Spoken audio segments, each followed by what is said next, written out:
like to contact the show, send us an email at liveonfourlegspodcast@gmail.com or get involved in the conversation on social media. Join the Pearl Jam Podcast community group on Facebook or follow us on Twitter at liveonfourlegspod. All right, Chicago, good evening. Take it back. Yeah.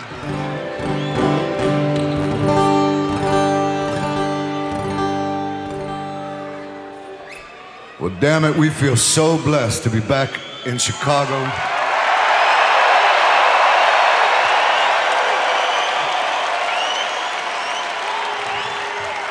Obviously, a lot of family and friends in the audience tonight, and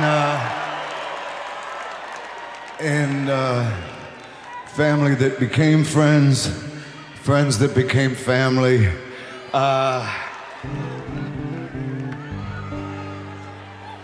Some of you people in the front row, I see more than my family at this point, so I guess you qualify.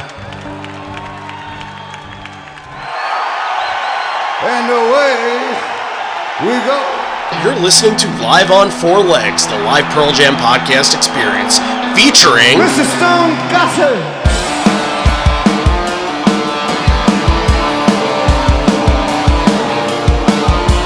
Gentlemen!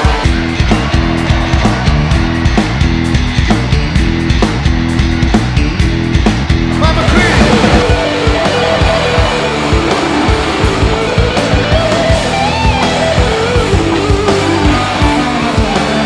Matt fucking Cameron in the drum.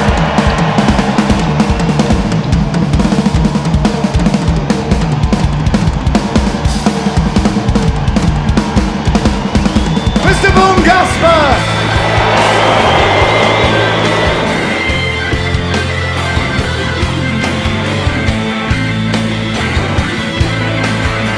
You can call me Al, you can call me Ed, you just fucking call me, why don't you?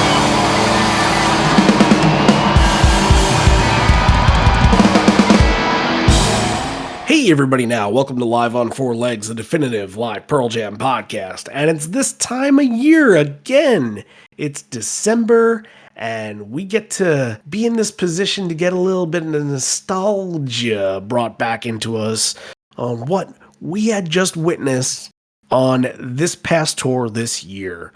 We love kind of looking back. Last year we did it, and we did one show from every leg of the tour. And since we don't have legs this year, and we just had the one little run of 8, what was supposed to be 9 shows, we thought that the last 2 shows of the year would be a double dose of whatever made the most sense out of the 4 venues. And once that first Chicago show, which we're going to talk about today in full detail, once that finished, it was pretty inevitable that these were going to be the shows that we were going to talk about. For one, being there does help the cause. Also, this show immediately, again, like I said, you knew the minute that the show ended that you just saw an instant classic. That you sat there and you went, wow, this is what Pearl Jam does best. And Pearl Jam can still do it like this. It's tough to sit there and just point at shows sometimes and say, right after it happened, that's an instant classic. That's an instant classic. Because you do need a little bit of time to just think about it and just kind of process what happened. And some shows do feel a little less timely than others, where some shows can feel like they're stuck in a certain era. If something like George Bush is brought up a lot, or, you know, something around that kind of aspect. And then you get a show like this that feels like it's a classic for any time in Pearl Jam. That Pearl Jam did this in 2023, but a show like this could have happened any time in the last 15 years. And it would have made so much sense, and it still would have been the same classic that it was this year. So we're going to kind of explain how all that, in our eyes, comes off that way, and why it was so good. So, look, got a lot of stories to tell. I'm not going to waste any more time. I think you got enough tea up there. Randy Sobel is over here. John Farrar is over there. Hello. Yeah. You mentioned, kind of the tradition that we've started doing the best of that year at the end of the year here. And when I came on the podcast in 2019, it was like we didn't have shows. We didn't have that. And then 2020, we didn't have shows. 2021, there was just a little handful. And I remember we talked about it like, oh, it's too soon. We need some distance from these. But last year, with it being the legs of the tour, we had the West Coast, European leg, East Coast leg. It's like, let's do it. Let's have this be kind of a celebration of the year and pick the best of. Last year, we ended up doing Fresno, Frankfurt, and St. Louis, all great in their own right. But this year, with it being all the 2-night stays, it was easy to pick these. I think you might have even pushed back a little bit, like, I don't know. We might need some distance, but it was always going to be Chicago. Yeah, I think I wanted to put it out to the fans and let them decide. And then it was just kind of like, well, they're going to want this anyway. Yeah. So we know you guys at this point. Yeah. Yeah. Look, no disrespect to either the Texas cities or St. Paul, but Chicago is Chicago for a reason. They come here because they know, they're going to get the travelers easily. There's so many people in Chicago, and it's a destination spot. You package it in the middle of the Cubs being at Wrigley Field, and everybody has something to do on these couple of days that they're in town. And then the obvious, it's a hometown show. And back at the United Center, too. Yeah. Back at the United Center, that was the tipping point for me to want to go to these shows. Because if, you're hearing the rumors now, and there are rumors of Wrigley, there's rumors of Fenway for 2024. And I keep thinking to myself, I'm just like, first of all, I want other ballparks. Second of all, I'm just like, I'm tired of the same venues. I want to go and have more experiences and different experiences in different kind of venues. And I had been to the United Center before, but not since my second show. So I wanted to experience more of what the intimacy of a Chicago show had again. Because, I was at one of the Wrigley shows in the 2013 one and got to experience all that went through that. But I wanted to get the full hands-on experience of what it's like in the same building that Jordan won 6 titles, that the Blackhawks won 3 titles, and that Chelios did all the things that Chelios would do that we'll talk about on next week's show of how that all kind of came to be. So, that was what was important for me. I think the stories in and of itself always kind of draw you in. Those are my favorite kind of Pearl Jam shows where Ed has a destination to take you on. And it's so obvious when he goes to a place like that he knows, and in this case, for what happens at this show and before this show, like there's a lot going on. He's visiting places, he's got his aunt's funeral that he's attending, and there are things to talk about. There are things happening in his life that he feels necessary to share with the crowd. And it feels like when he lets you into moments like that, and in that kind of show, you can kind of anticipate him telling all of these sort of stories. You don't know what those stories are going to be, but you know there are going to be stories. That's what entices me to get to these kind of places, because I just want, in total, sometimes the songs are awesome. The types of songs are awesome, rare, common, doesn't matter. The performances are awesome, but I want the full on experience. I want to be entertained. I want to be told a story, and I want to just bask in whatever is on Eddie's mind, because for the lack of better terms, he's just the best at what he does in that facet. So that's what drew me to the show. Yeah, I mean, the 12 shows that I've been to, there's only been one set of shows that was the destination, and it was Wrigley Field in 2016. The rest of them have all kind of been around the Southeast, but that was one that I knew, like, you got to make the trip. It's got to be the destination. You got to go experience it at least once. Yeah, absolutely. Absolutely. And look, Seattle's probably on that list for 2024, and I would love to go to Seattle too. And I think it just kind of becomes a thing. Like, you're not just seeing Pearl Jam, but you want to see friends. You want to travel the country to places you've never been to before and just have that experience, the life experience. And to intertwine all that with Pearl Jam is just sort of icing on the cake at this point. So yeah, that all instantly led me to wanting to go to Chicago. I knew that in Chicago, you were going to get tons of people, tons of friends. I didn't have to think twice about asking Aaron and Javier and Amy and all of my friends that are in group text together that we have been planning things and doing stuff and wanting to do stuff. And especially after not being able to go to Seattle last year, I definitely wanted to have an opportunity to spend a lot of time with all of them. And I throw in Lori there too, of course. I didn't mean to leave Lori out. But yeah, it was an easy decision. And then obviously Fort Worth was another thing. So it's so weird sometimes because it feels like life kind of knows that I'm doing this, that I'm leaving my family for a couple of days, and I'm kind of putting some stress on them, and especially my wife, who now has to, in this case, on these days, had to deal with my 2-year-old by herself because, and it wasn't really supposed to be by herself. It was that we had hired a babysitter to do half days with him. And then literally, I got off the plane and then got onto a subway. And I'm thinking to myself, okay, I'm in the clear because there were things that happened in 2022 that made me feel guilty about leaving that just happened. So I was kind of like, okay, we're in the clear. I think everybody kind of knows the ordeal now. Okay. And then I get a text and the babysitter canceled. So I'm just like, fuck.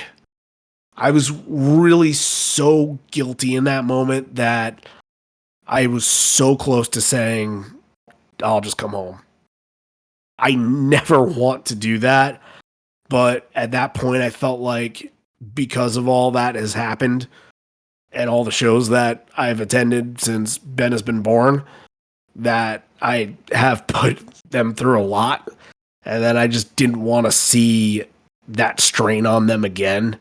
So I was ready to just say, I'm coming back. It tore me. It tore me a whole lot. Like, obviously there were so many things that were planned, from the Wrigley game to karaoke and the tribute for Sean Sullivan's family. And I did not want to leave all that, especially because I was literally touching ground in the city. But I guess magic kind of happened, and I was sort of racking my brain to think, okay, what are some alternatives for this? And a friend, I feel like back when we were living in Connecticut, all of a week or so ago, that, we didn't have too many close friends that we could rely on for things like that. But there was a family that we were starting to get a little bit closer with, that Ben was really good friends with their daughter. And I just didn't think about them for help until I got a text from her that was supposed to be to her father-in-law or something like that. And it was obviously the girl's mom that Ben plays with. And she was just like, oh, I'm so sorry that I thought at that moment. I'm like, well, just ask her if she knows a babysitter. And my wife, the big thing was that she was really disappointed because the night of this show, night one, she went and saw Noah Khan. I don't know if you know who Noah Khan is right now. He's insanely popular right now. He's kind of like Americana folk, backwoods kind of, but he's just insanely popular. Got popular off of TikTok. Do I understand it all? No, but he went from playing a smaller sized amphitheater in Bridgeport, Connecticut to now selling out the Garden kind of places. And selling out with $350 kind of tickets. So that's the kind of artist he's turned into. So she had these tickets GA and she didn't want to pass up on them. So thankfully, her name is Amanda, and I'm just like, hey, do you know a babysitter? She's like, no, they're all in high school. And I'm like, do you know anybody that can come by Tuesday night that can take care of him for 3 or 4 hours while the show's happening? She's like, yeah, I can come and do that. They're like, oh, how much do you need us to pay? She's like, you don't have to pay us anything. We will come and we'll spend time. We'll put him to bed. I'm just like, freaking guardian angel just came across this and just lightened all of the load. And yeah, sometimes you just don't know how far you can depend on people. And I'm not the kind of person that's just looking for people to depend on. So this just kind of came out of the blue and it all just seemed to work out. So yeah, that was a huge weight lifted off our backs. And then it ended up that the babysitter that kind of canceled on us for the week was able to do some days. So it did kind of lift a little bit of the burden from my wife as well. So we're just really happy that it worked out easier than it could have in that disaster situation. So it was a very stressful trip, and it took me a while to get out of my hotel room. I didn't know if I wanted to leave that night, but I ended up going out. And I went out, hung out with the Scotts. There's a lot of people that hung out that night. John Hamilton came by, Ned's one of my best tour buddies, and yeah, Ned's a great dude. I hope he's listening. Alex Hoggard coming in from England, and all this, again, Marty and the Scotts and everybody else that came in, and we all just hung out at this dive bar, kind of underground kind of thing, and it was just a lot of fun. But I think the thing that I want to tell here is that there's a story about the bathroom in this place. Now, I can't remember what this place is called, and somebody will stand up right now and say, oh, it's this, and I'll get a text from Kevin O'Rourke or somebody like that will tell me where we were. And I go into this bathroom and, drinking, having fun that night. So think about what happens to you when you're drinking. You're of sound mind, but are things really real kind of thing? So here's where I'm getting at. So I go, and the bathroom is really, really sketchy. The lights are barely on. It feels like somebody could have been shooting up in there, doing cracks, something like that. And it was a little scary. But nobody else was in there. So I go to the urinal, do the thing, and I turn around, and I go to wash my hands, and I kind of look up, and I see people. Like, what the fuck? People, what's going on here? People in the bathroom. There's a mirror that's like a one-way mirror where you can see into the bar, everybody hanging out and talking and drinking and all that. And there's a trough that's right there by that window, so you can literally watch them while you go.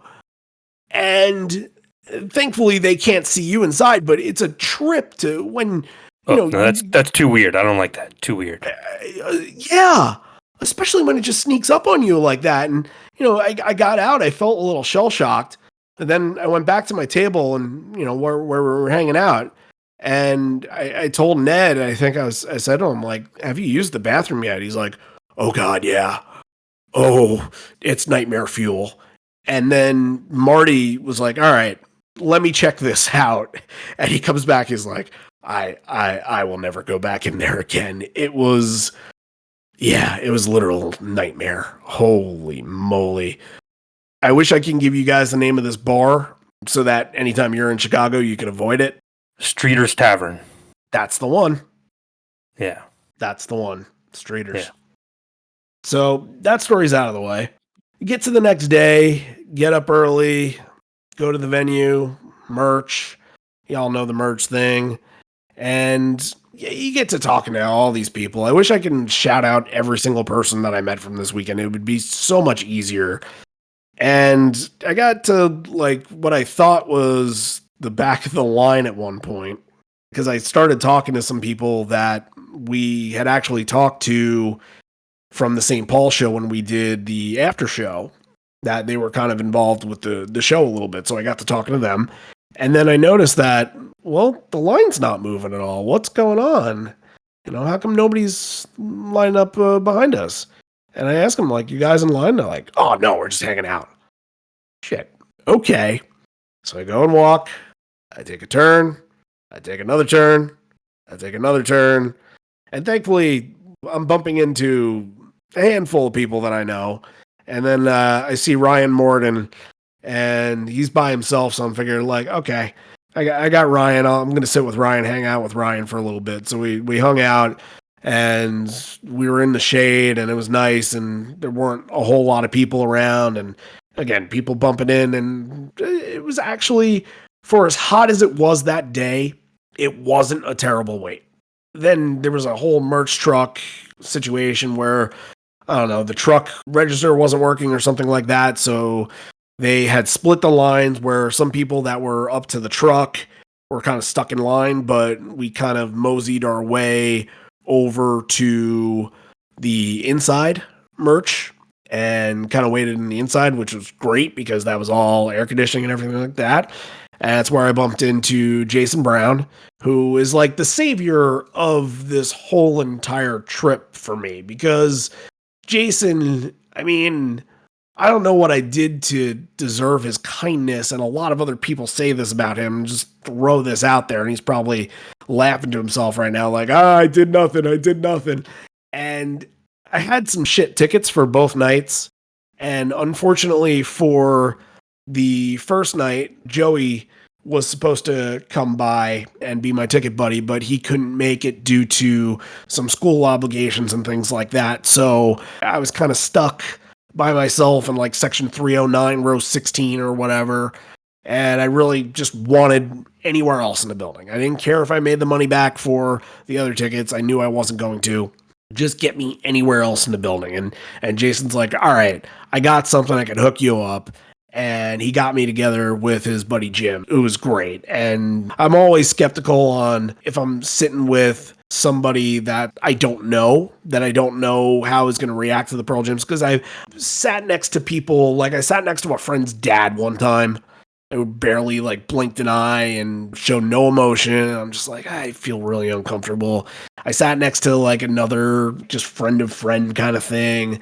And I just said to Jason, like, is he going to be really into this? Is he going to be cool? Is he going to get really excited? He's like, oh yeah, you'll have no problem with that. So Jim was a great seat buddy. We had a great time. We were down in like section 114, 116. Can't really remember the sections, kind of like back corner, but in the 100 sections, really good seats. So the whole entire time, just on the merch line, making friends and just enjoying life and, you know, buying everything up at the merch stand. And then we end up meeting, and it ends up being like a big group of us that all meet at this restaurant. Again, I'm not remembering restaurant names, but it was across the street from my hotel. I stayed at Hotel Chicago, and a lot of people were there pre-gaming and stuff. And they had such a short staff on the wait staff that like there was only one woman that was waiting tables outside, and there must have been like at least 30 tables, and ours had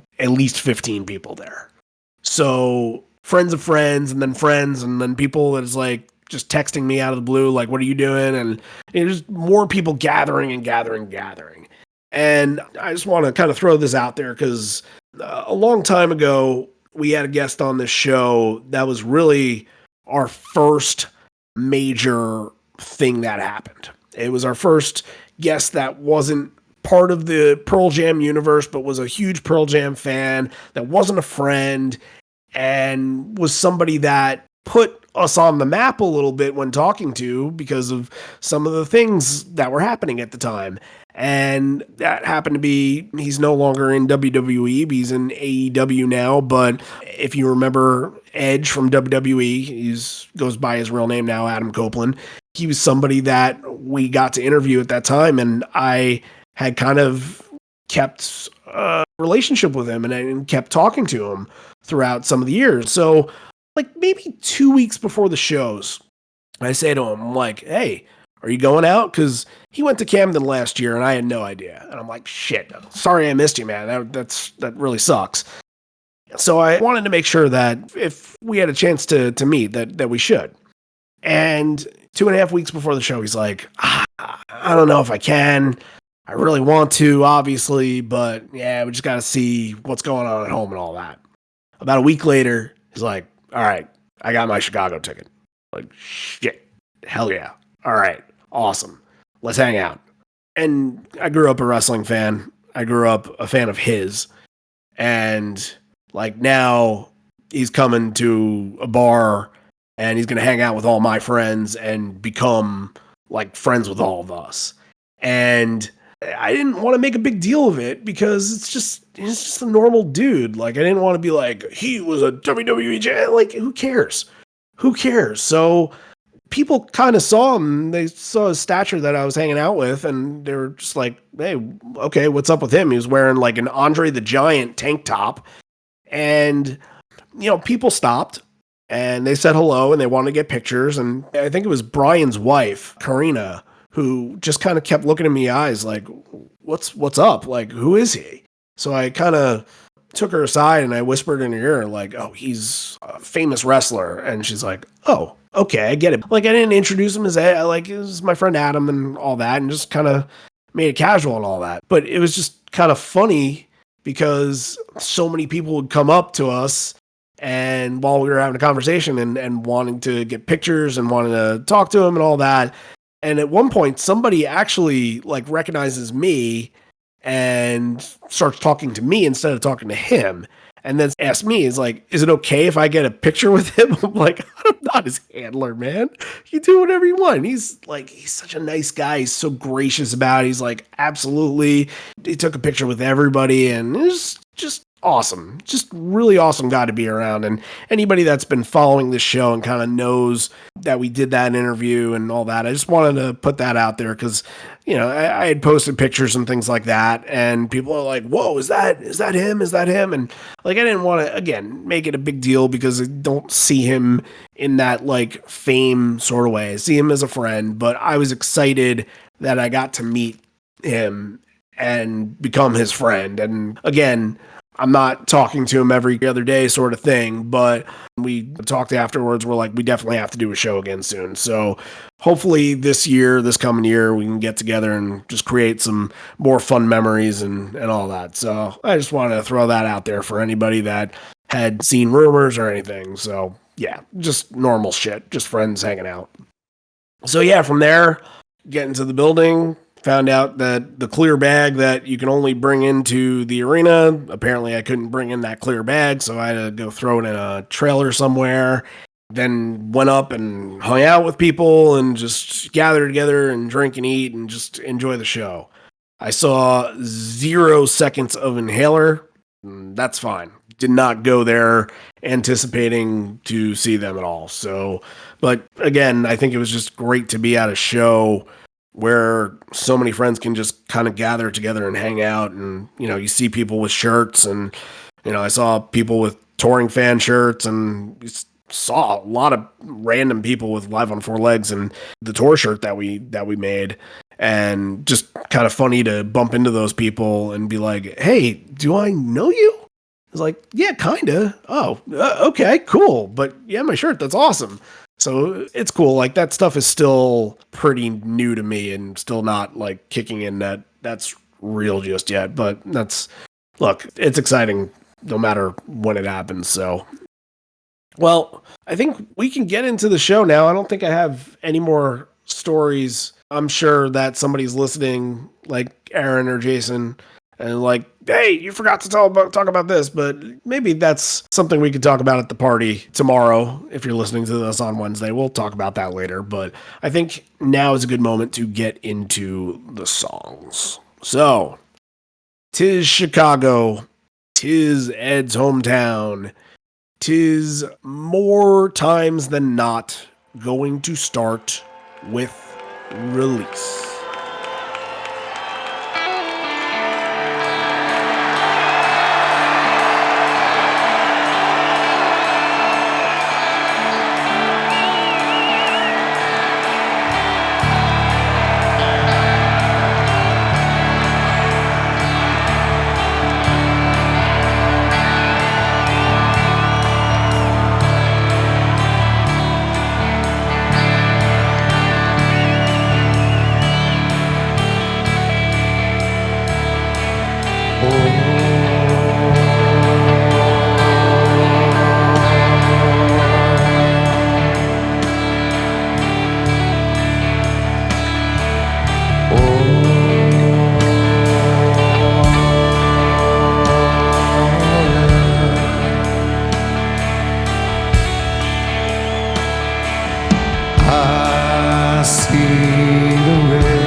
usually you get into these crowds of people and you start talking and you're like, hey, what do you think is going to open tonight? Everybody throws in their guesses. I don't think we even had that conversation that night because I think it was just so inevitable that this was going to happen. I had a pipe stream that I wanted to see one of these shows open with Present Tense and thought that it would be really cool if they opened night one with Present Tense. Didn't come to be, but we ended up getting it. But this had to happen. There were certain inevitabilities when the shows were announced. I think everyone pointed to this as like, oh, you're going to get released there. Knowing what we know now, that there was a different opener for all of the shows, it makes sense that this was the release night. It's just so cool because you hear when Ed kind of kicks into the song, he starts off by saying, I see the waves. And I think that right away, he walks out on stage, and I think he's like referencing the crowd right away. Like, I see the waves of people. I have to think that he's definitely already feeling in his element the minute that he steps on. He's just having fun with it and knew that this is my home. I can do whatever I want, and this crowd is going to eat it up, and we're going to have ourselves a damn good night together. I think there's a little bit of foreshadowing too, and a little bit of a glimpse of what's going on in his head, because he tells the story later on about his aunt. And here he does Dear Mom, so you know he's thinking about that side of his family on this version. But just a stellar performance here, everything you would want from Release in Chicago. Big crowd surge at the end too. There's no other way to start this show. The change to Oh Dear Mom, and I think that most of the times where they've been to Chicago, he's kind of changed it, and I think he's changed it for Oh Dear John, for the doctor, John Evans. And he's also done Oh Dear John, I think, for his uncle as well when they went to Wrigley for the first time. And I think that's kind of a nod to him bringing him to Wrigley as a child for the first time, too. So, yeah, that's going to be emotional every single time. Something's going to go through his head in that moment. And I don't think he ever said if his mom was in attendance, but I feel like I had ran into people that said that they saw that she was there or heard that she was there. So, I mean, that would surprise nobody at this point. Yeah. Low Light following up was awesome. I love the combo. I think I've gotten the combo before, but I really enjoyed it at this show because it felt like after release, like all that power's in the air. And obviously when you're listening to it, you're thinking back to all the other times you saw Release, especially like the first time you saw it and how important it was, because that's like the religious experience that brings it all together. So obviously anytime I hear it, that's what goes through my head. You shed a few tears and you realize here I am at the show, and this is where I've wanted to be for so long. And then when Low Light comes in, it's a fun version of Low Light. It's upbeat. It feels like it's got more of a progressive drum beat on it. It feels like it's a little more full instead of kind of taking its time to like plot and pace a little bit. It feels like it's got some oomph and energy behind it. And obviously we get to see a version of this that would absolutely blow the floodgates open when Ed does the holding out the last line. But I mean, at this point I thought, oh, this was the longest he'd ever hold it at this point. He really pushed this. And again, Low Light, consider it another sneaky good Chicago song. They played it at Wrigley when the sun was going down. They played it at Wrigley to open in 2016. This could be considered one of those like tier 2 Chicago kind of songs. Oh, for sure. Yeah, absolutely. And yeah, I'm with you. The combo of Release and Low Light, like it doesn't get much better than that. All right, Ed addresses everybody, says good evening, Chicago. Damn it, we feel so blessed to be back in Chicago. A lot of family and friends in the audience tonight. Family that became friends, friends that became family. Some of you in the front row, I see more than my family at this point, so I guess you guys qualify. I just want to let you know it's been a while. Last time we played this venue was 10, 15 years ago. And we'll get back to the outside one of these days, but I'm feeling pretty good that we're inside tonight.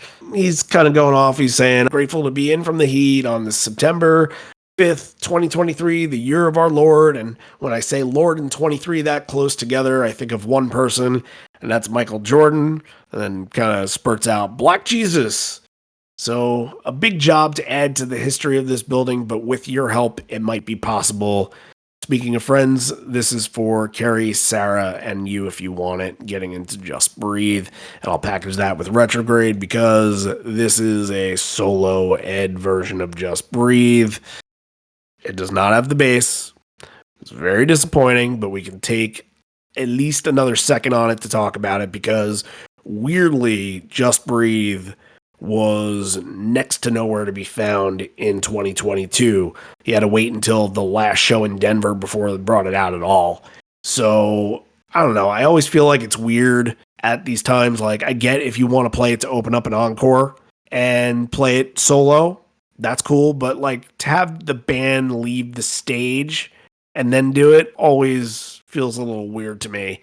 This makes no sense. Why would you have the band leave at the beginning of the song? Like, you're just seated still. We're still in the seated part of the show. Why is the band leaving at the third song to leave him to do the solo, and then they're going to come back? Like, yeah, it makes no sense to me. They know how to play it. Just have them play it. Yeah, this is, did not like. Yeah. Omission. We can move on. And when I talk about a certain song later, I'll kind of throw back to Just Breathe, and you'll know why, but I'll throw back to it. Retrograde is going to be the kick down the chair song, and it was one of the Gigaton songs I was very excited. It left a huge impact on me and a lot of other people, and I'm going to add you into that as well in 2022. Yeah, not just one of their best Gigaton songs, but one of their best songs from the whole entire tour that whole year. And I was just very excited that I got to see it again. I don't think they played it a whole lot, probably here and then in Austin as well. But while I love this version, I thought that it had such a beautiful tone to it. There's a warmth to the song I really love, and once they kind of flip it upside on its head, like it creates some madness, and then Mike and Matt really play off each other so well. Mike, as we're going to get to with Javier in a second, he's going to talk about a little bit of the guitar work that Mike doesn't hear, almost sounding a little bit like a radio transmission. I'm sure Javier can describe that a little better, but before we get into Javier to talk about that stuff, what did you think about this one? Oh, absolutely love it. I mean, this is one of the highlights for me. Maybe my favorite song off of Gigaton, and probably the best Gigaton live song. I think I love where it comes out. This part's about you. And it gives it to that crowd. It's all about that moment when the band comes in. It just thunders in completely. I mean, I was going to ask you, like, being in the building, we talked about it, and I think St. Louis, that version was unbelievable.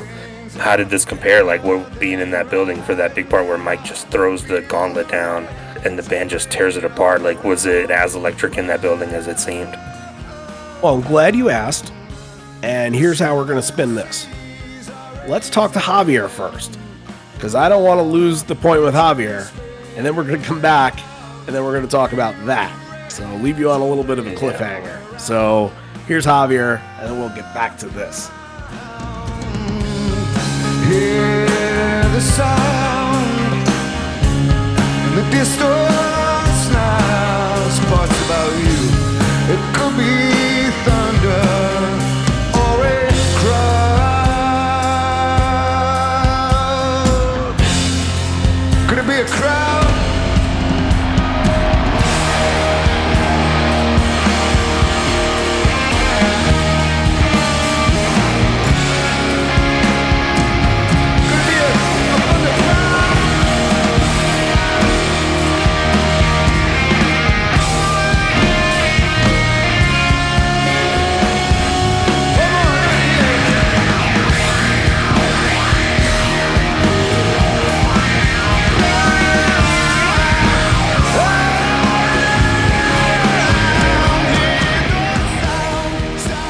Hey Randy, hey John, hey everyone on the podcast. So we're covering Chicago #1, and there's a lot of pretty cool stuff to mention.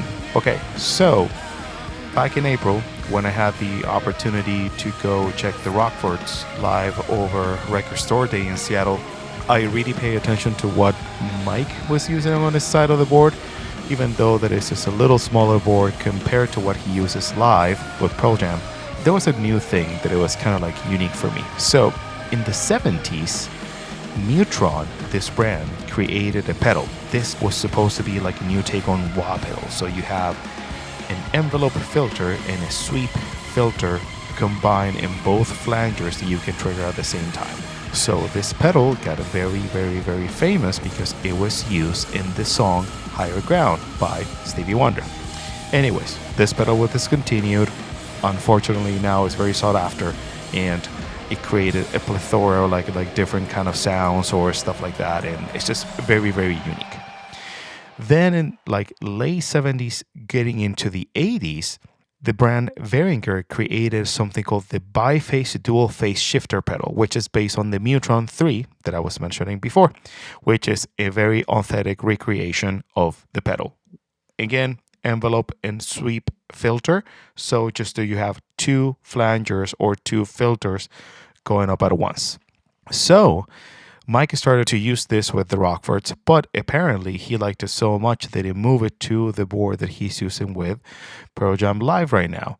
So this is what you can hear at the end of Retrograde. I wanted to give you a little bit of history before this because it's something that is not very well known for guitar players because, as I was saying before, it was used on Higher Ground over a piano. It was very well known to be a piano pedal, but some players started to use it around pedals and they started to notice that they were getting like really, really distinctive sounds for this. So it has two sweep generators, so it produces phase shift tones that it goes from a subtle drift to a wild, intense modulation. It's pretty cool to hear. I think you have to be very well crafted when you use this kind of thing because whenever you don't find the sweet spot to it, it really gets very ruined. So that kind of like stuff that you hear at the end of Retrograde, this is what you listen to. And this is new. It has not been used in a live board in the past. So I thought that we should mention that. So yeah, that's how we're going to kick it off this week for Chicago Night 1. All right. Thank you so much, Hobbs. And Always cool. Now we got business to attend to, John, because you had asked a question. I did. Now, I fucking loved it. I was having the time of my life. I was playing air drums and I was going off. I was having so much fun. I also, for the first couple songs, was wearing not earplugs, but some ear protection stuff. So it did feel like halfway through I took out the earplug, so it kind of felt a little muted for me for a little bit, but it didn't take me out of the song. However, what I want to say is that I didn't necessarily think with this song and then whoever said following, I didn't think the Chicago crowd was fully on board for these. Like, they liked them, but I think to get into like the big stuff and to really feel like they're at a show, I'm not sure how much this crowd wanted to hear Gigaton, even though I think they appreciated it. You hear a lot during whoever said and beforehand, Ed saying like, come on. And he's trying to push them a little bit. And I wonder if he kind of felt that the Gigaton songs didn't really leave their mark as much as they did the year before. Because really, like Corduroy, everything comes unglued. And the show takes off into the stratosphere from there. And I don't know. Sometimes it's weird because you can say that from the position that you were in, that's how you felt. And somebody that might have been in GA could have been like, whoa, the crowd was awesome on it. And it might be true. But I kind of sensed from my section that a lot of heads were just staring, maybe looking down at a phone, maybe not fully invested in that moment as much as I was, as much as Jim was, as much as some of the other people that I was kind of peeking at around the arena. I'll give you a different take on it. I don't think that's Retrograde's fault. I think that's just Breathe's fault. I think that kills the momentum early on that you build up with the release in Lowlight to have Ed come out and do the solo song, and then you try to get everybody back for Retrograde, and everybody's still kind of like, okay, what is this? I don't think that's Retrograde's fault. That's just Breathe killing the momentum of this set. I don't disagree with you, but I think that piece at the end of Retrograde should be so powerful to bring everybody back. It should. But MSG last year, they played Dance and 7 o'clock, and the whole crowd was on their feet the whole entire show. But once they kick into 7 o'clock, everybody left to get beer. Every single person. Not one person like, hey, I want to experience this, hear what the new songs are like. everybody just booked it. Might just be a facet of playing new songs to a big crowd might just end up like that, but performance-wise, they're both very good. Retrograde and whoever said. But I think that the crowd wanted Corduroy, essentially. So, yeah, Ed gets into whoever said by saying, let's start cooking with some gas. You guys ready? Come on.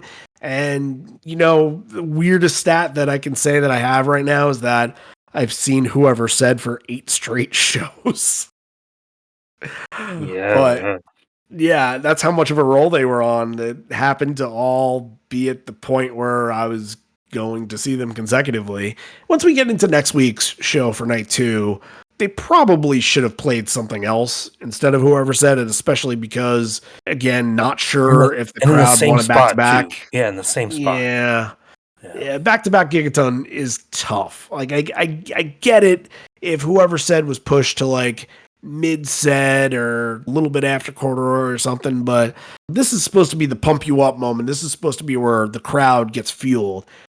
They should be fueled, but I think it's just kind of like hey, we like what we heard, but we want Corduroy. Yeah, that's what you got. And even during Corduroy a little bit, like through that beginning, Ed is still kind of like, come on, like trying to get the crowd engaged a little bit. Like maybe there was a little bit of a hangover going into it, but once they're firmly in the midst of the song, it's straight fire from there. This was awesome. It blew me away. And look, I can say that about, I've probably seen Corduroy 25 times out of 29 shows, something crazy like that. I can probably say that about every version I've seen, but this one felt like in a big crowd like this, they pushed it to another level. The extension jam was awesome and felt like it could go on forever, and you just got so invested, just everything that was going on, and the call and response sounded great, and then the explosion for the end was just perfect too. It was all based off the energy, and it was just building that little bit of tension and feeling the hand claps at the end, and then just kind of going off of that. And Mike, from that point forward, that was telling you the rest of this show is going to be a barn burner and is going to be one for the ages. Yeah, showstopper version of Corduroy, and this is what starts to create the legend that is this show, or what this show is going to become. Yeah, going back and listening to this again, it's like the new versions of Corduroy, they'll go into that, everything drops, right, and it goes into that new section. But here they hold off on the drop. They're still pushing it for like a couple more measures, and I'm like, oh man, are they not going to do it? Are they going to keep pushing through this? But the drop happens just a little bit later. But you can tell they were like, we're in a good place with this. Just keep pushing it. And then you do the drop. But the call and response is fantastic as well. Goes for the big ending. Yeah, this is another big highlight.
Now that we're settled, we got the song that we want.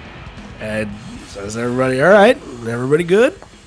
Now we're going to start this one together, thinking we might fuck it up. I think it would be great if we get it right. But if we fuck it up, it's going to be my fault. I'm just telling you right now, I'll be the one to blame because I'll at least have the balls to fucking try it. It's going to be Satan's Bed. That's what I thought. Yeah, I was sure. I was sure. Stuck in the moment, and I was just kind of trying to listen to what he said and react to what he said, and sometimes there's no clues. I guess I wanted to be surprised, and I'm sure as fuck glad that I was surprised, because the minute that those drums come in and you hear "That's Out of My Heads," and as that's going on, I think that I might have grabbed Jim, and in my most can't believe it just happened and loudest pitch that could come out of my voice, I think I went, "God dies, God dies, God dies." It's out of my hands, more hands me. Got it. Busted out and hiding it's in the cards of destiny, sanity control. Designate my luck.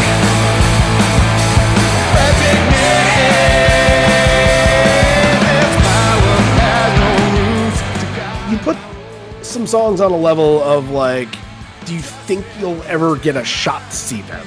A lot of binaural songs are on that list. Parting Ways and Evacuation, I suppose, and Rival.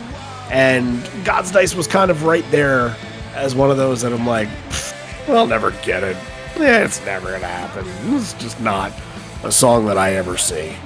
What's funny is that you go back to the 2009 United Center show, I went to the night 2. They ended up playing this on night 1, which at the time, there were like 4 songs from that show that I, for years, never ended up seeing. And this was one of them, so I kind of had a little bit of that regret, like, oh, I should have been that night too. But nah, it's just fun. You give them, performance-wise, what they can expect and what's going to be powerful and the sound of the show and how tight the band is going to be. And then God's Dice is giving them and saying, all right, here's the weird stuff that we're going to throw the gauntlet down for tonight. You better be ready for this, because you know that once you get a God's Dice, you're not done getting God's Dice type songs. And I love how excited Ed got to, because after that disclaimer, where he gets to the first line, he goes, got it. And then you're off and running. I love the excitement there. Oh, yeah. And they really didn't fuck it up either. No, not bad at all. Yeah. It's nowhere near as close to as fast as they once did it. But I think that kind of made it fun and kind of made it a little bit bouncy. And, you know, this whole tour was just about like, hey, remember that song? Can we still do that song? Yeah, I think we should do that song. And just trying it. Again, having the balls to fucking try it. It's not the worst thing in the world. And look, from that point forward, I probably wasn't even considering that there would be another binaural song at this show, but pretty lucky to get 2 in 2023. That's for damn sure. Sure.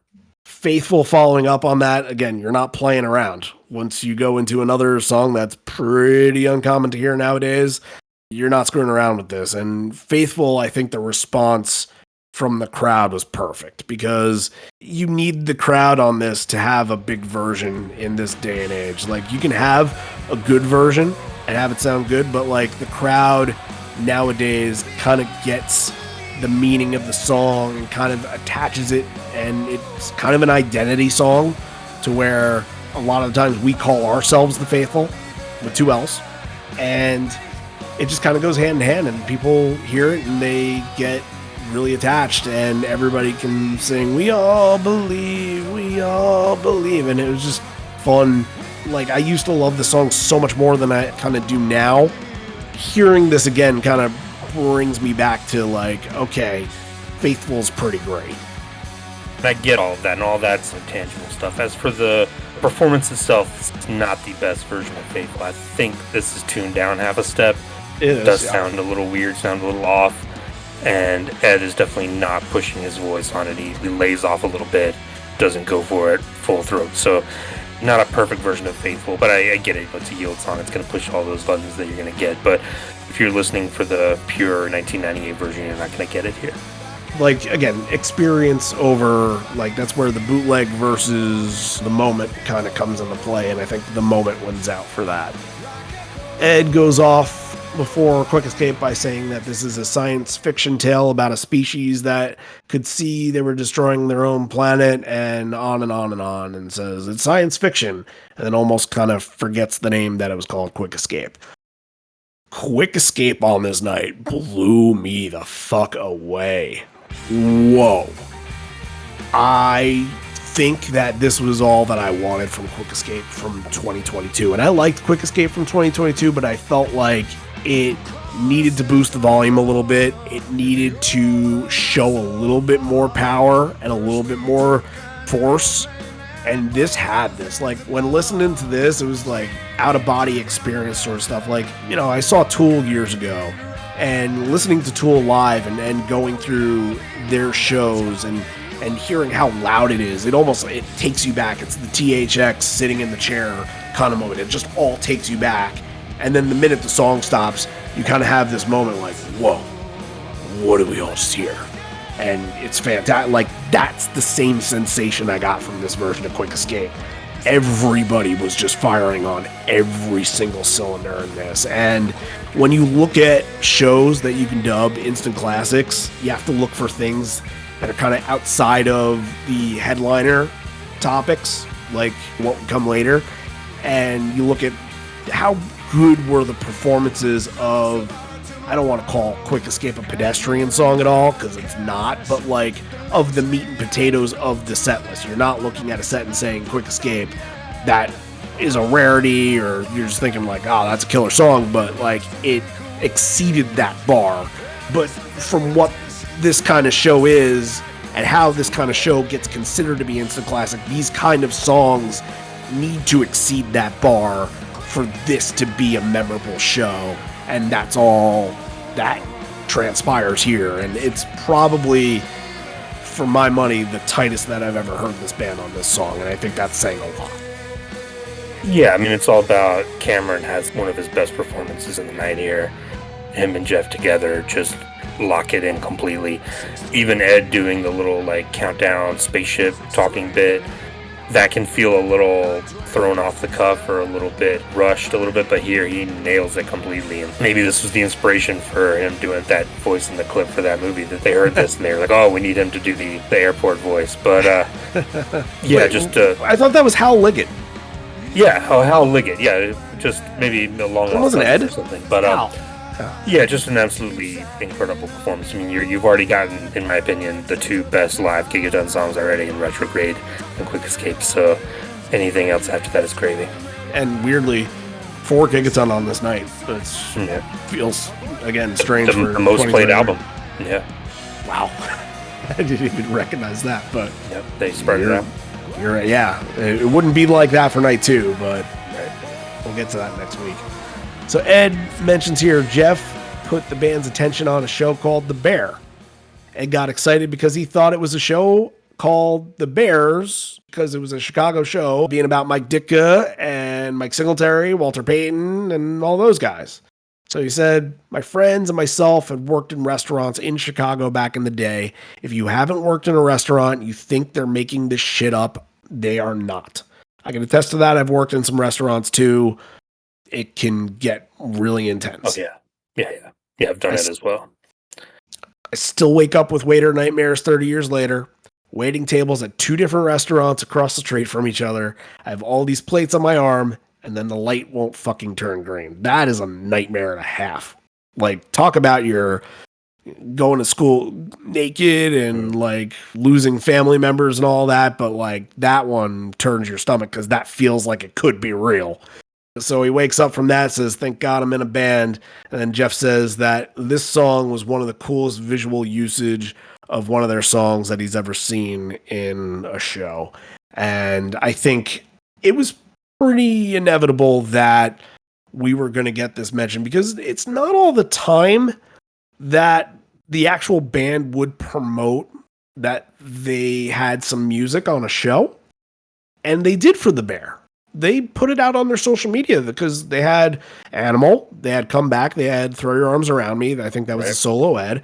And they all got plated this week, so they hit them all. But I think that there was a sense here that they were proud of the usage on the show. Like, you never hear them talk about like Yellow Ledbetter being on Friends or any random movie. I even think that there was no press for that Uber show. You remember that Uber show with Joseph Gordon-Levitt, where a ton of like I think the trailer had Why Go, and they had the raws for that, so they took out the vocals and stuff like that. It was very cool.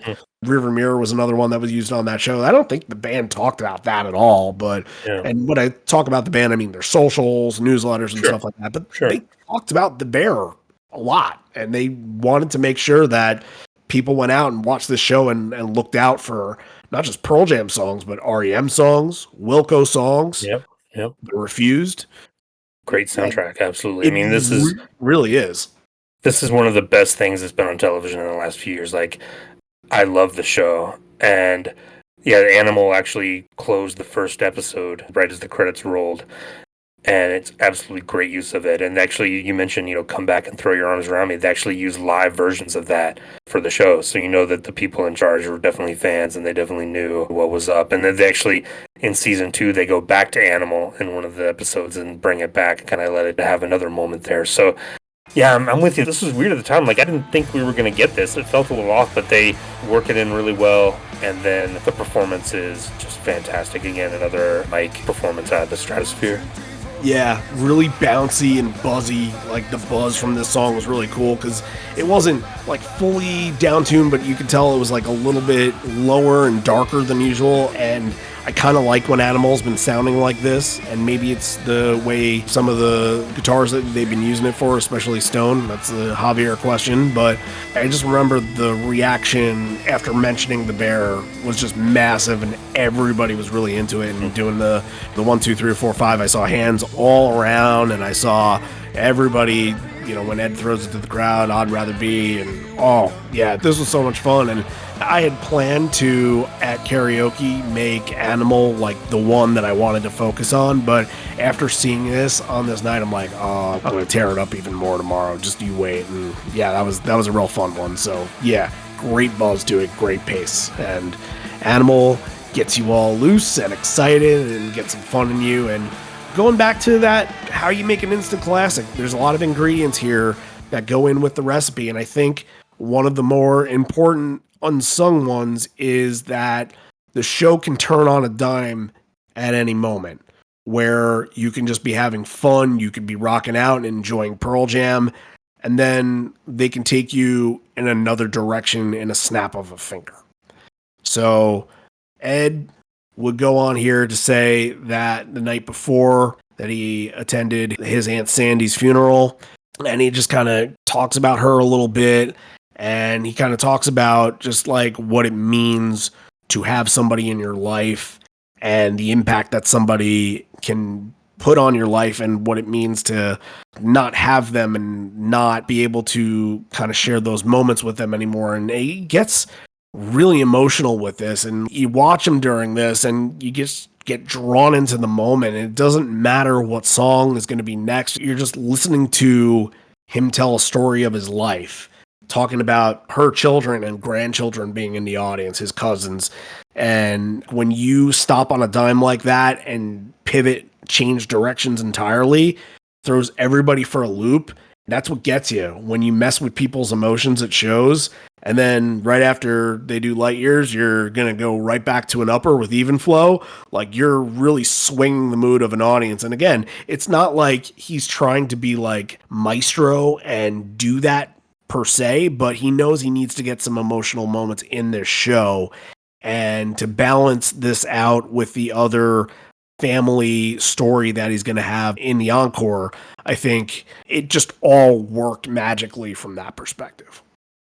Yeah, Light Years is one that can be a little more solemn, or it can soar a little bit depending on how they feel about it. I think the speech here and the sentiment behind it, I think this version soars a little bit, and I think it works best when there's a specific push behind it for a person. As sad as that is in a lot of the cases, I think it leads to some pretty incredible performances, and this is one of them. Yeah, I love this version of Light Years as well. I don't disagree at all. Yeah, just spirited. Like, something kind of goes through And you can either get choked up and you can let the moment take a hold of you, or you can take a hold of the moment. And you can tell, like, there's some moments in this where Ed seems like he's working through something and he doesn't know exactly how he should sing the lyrics, so he just kind of lets it come out, and it just kind of comes out as melody a little bit. And just like seeing how vulnerable he is in the song, it's moving. And then doing some of those vocal runs at the end and being able to just let his voice go, and you can tell that's pain and struggle just leaving his body and being thrown into the universe, and telling people that, hey, if you just recently went through something like this too, you're not alone. And I think it's just one of the magical things that happens on this night that's so uberly important into just making this a full, complete show where you can say all these incredible things happen.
Right after that, you pivot once again, and you're back to being at a kick-ass rock and roll show. Like, that's just, again, the magic of how it all works. So, Even Flow, we're going to get into Javier for Even Flow. Dance and Clairvoyance is going to follow up on that. So, why don't we talk to Javier right now? All I can say about this Even Flow is that it's an absolute bag of tricks. It's got everything. I had the same thing, yeah. Yeah. What everything entails, I can't explain. John can't explain. Javier can. So, Sorry, that went into the thing. yeah, I got what you're doing. Yeah, my generation, right? Mm-hmm. Yeah, I am the walrus. Yep. Javier, do your thing.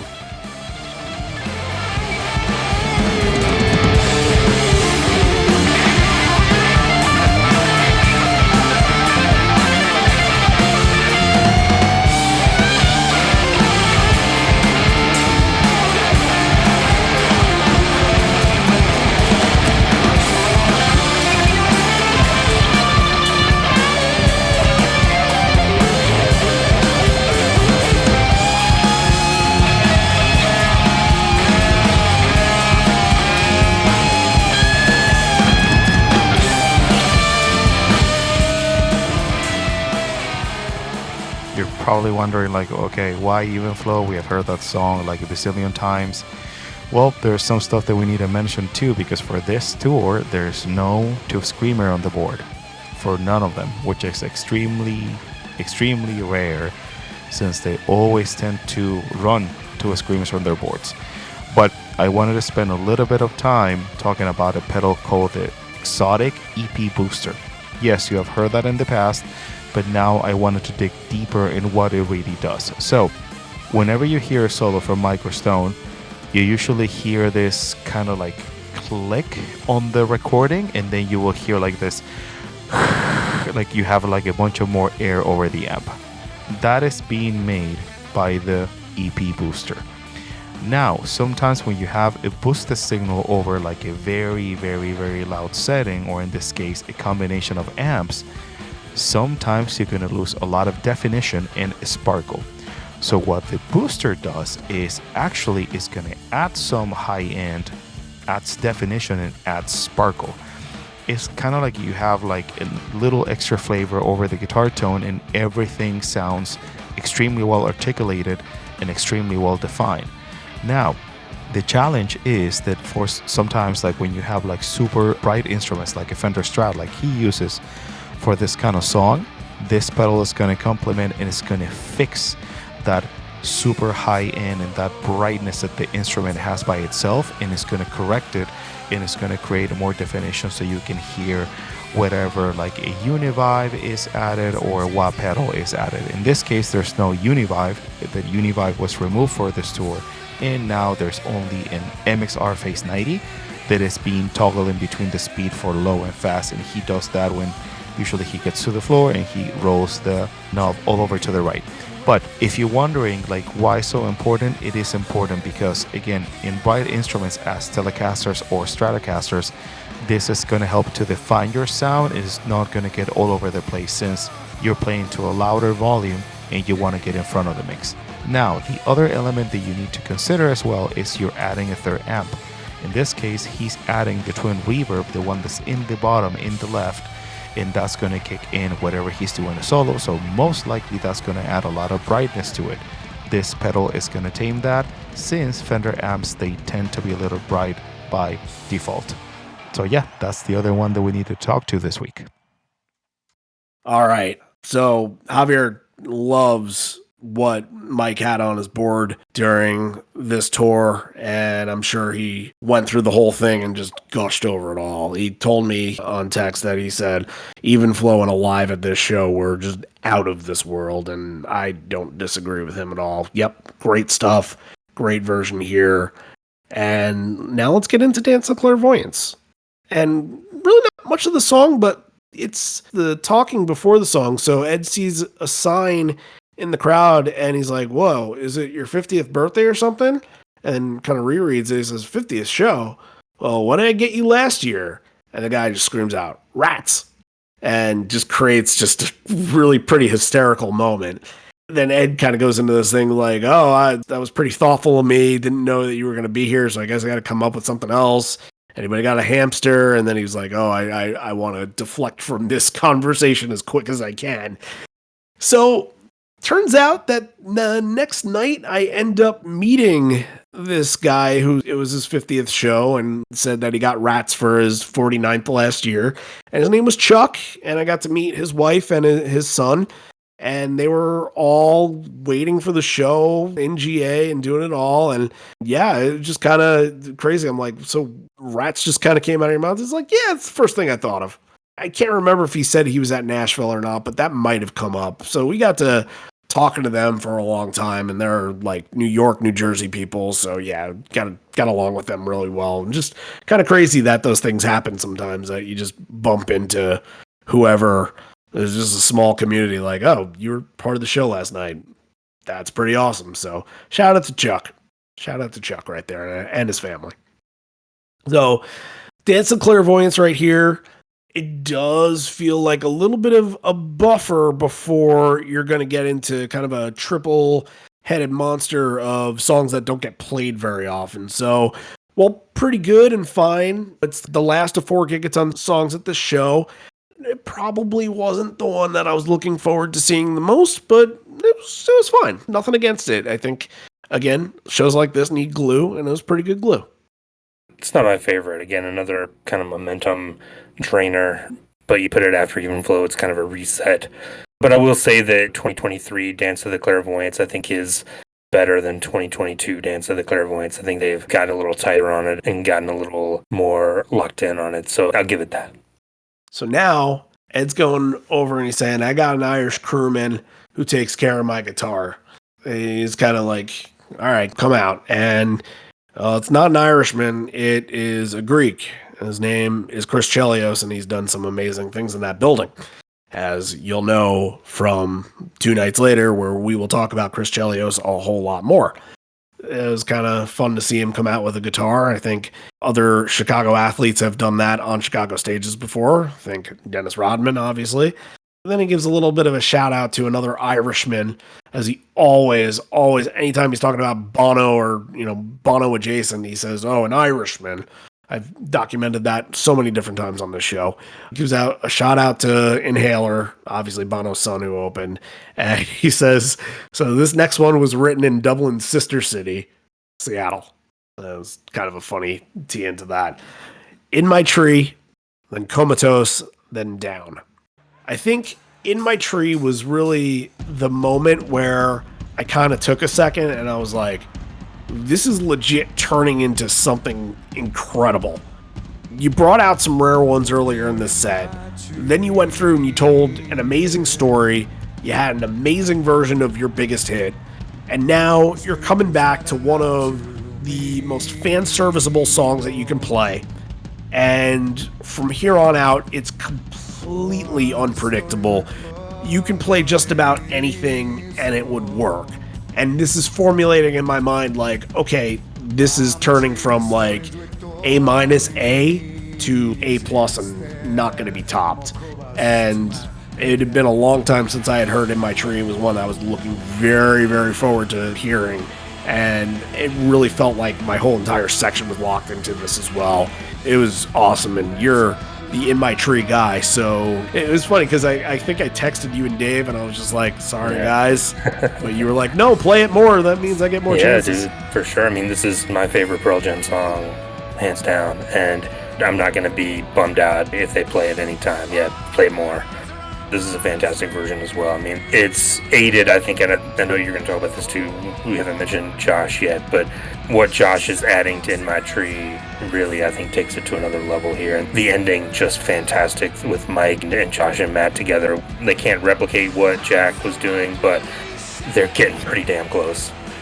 Yeah, on that aspect, it was really good. I thought that there was a little bit of a disconnect, and it might be like that Mike wasn't hearing somebody properly, like wasn't hearing either Matt or somebody else, but it sounded like Mike was half a step off a little bit. It just felt like he wasn't completely synced up with the rest of the song, because some of those notes, like the little dun dun dun, kind of felt like they were behind the progression of the song a little bit. It didn't take me out of the song, but it's just something that I noticed. Ed says to Mike, can you beat that one? Can you push it again? And we get one of the songs that was on two of my list.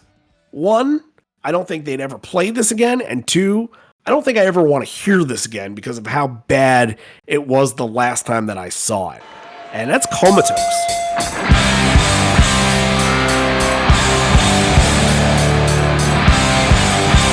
Consider me an object, put me in a vacuum, free of all conditions, free of any fiction. I'll be hanging upside down, and now I will say, oh, hey, time not take.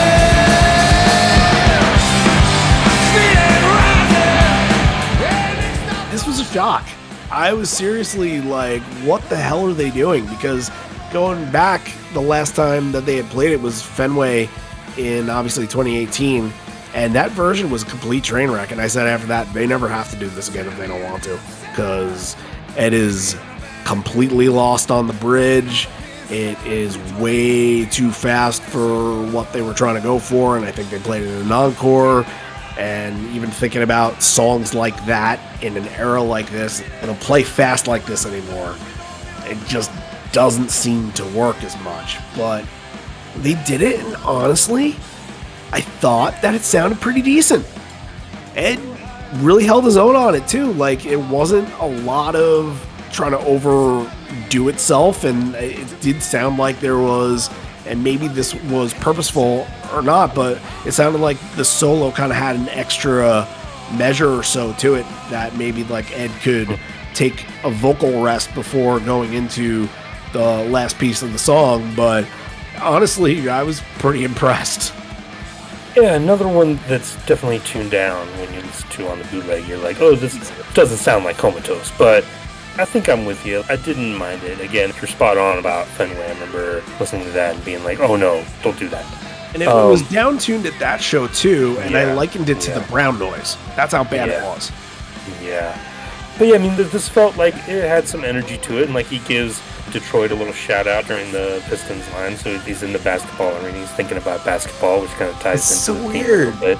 You're such big rivals, like why? Like Yeah, why? Yeah. You know? Well, Rodman. It's the Rodman thing, probably.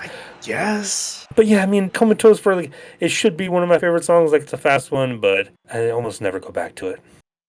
Shout out to Howard Zinn and Suds Terkel before going into Down. And Down was a lot of fun.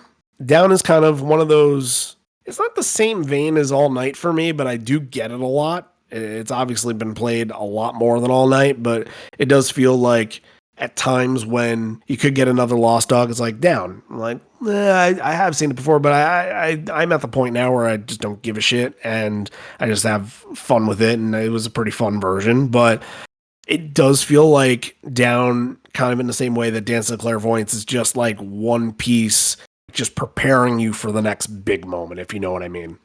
Well, Ed talks about a heartfelt petition to play a song. And I can say that I knew what was going on with this, obviously. This was a Marty thing, and when Marty things are on the table, it's really, really difficult to turn your back and say, I'm not interested. You're interested because you see the passion that comes from him, and you gravitate towards it. So anytime he has anything to say and he's speaking from the heart, you're like, okay, man, I didn't know Frans. I don't even know if I talked to him very often on the internet, but I had followed his whole entire story. I knew that he had cancer. I knew that he was ailing, and I knew that a lot of my very good friends, in very similar to Sean Sullivan, that they were worried about him and that they wanted to raise money for him. And we talked about this for a while. Like, I think the night before when I told you about when I met up with all the Scots, I think he was mentioned a lot, and Marty had mentioned his name, and that was something that he was really passionate. He was just like, we really need to get this for Frans. And, you know, you do the whole thing where you get people to change your avatars on Facebook, and that's something that I did, and just kind of thing, like you show support at that moment. And he went out and got a lot of other people to help out and email the band and the 10 Club and say, look, this was our friend. We lost him this summer, and we would just like for you guys to play his song because we'd really appreciate it. He didn't have a lot of family, and he wasn't really left with a lot. So everybody got together and they paid for a nice service for him. And Ed was moved by this because it's another one of these things where it's like the community all comes together. Yeah, it's through Pearl Jam, but through Pearl Jam, you create friendships and they become lifelong friendships.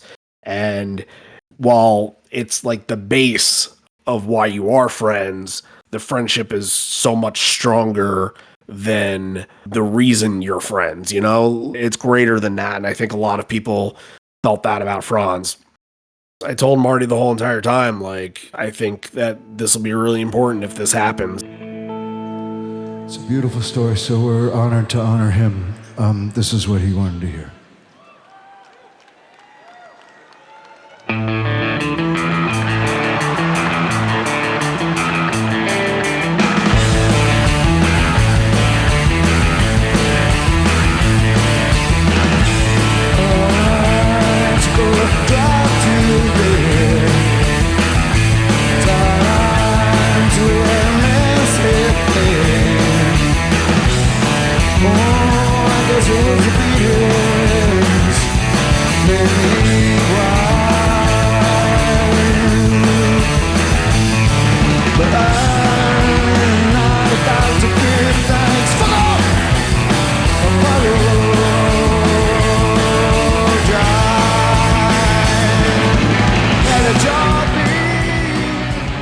It's important that good people in this community get recognized and remembered by the band specifically, because if the band pays tribute to his life and legacy, that is cemented forever throughout every single person that listens to this bootleg, that listens to this podcast and hears the story of this show. He is part of this story.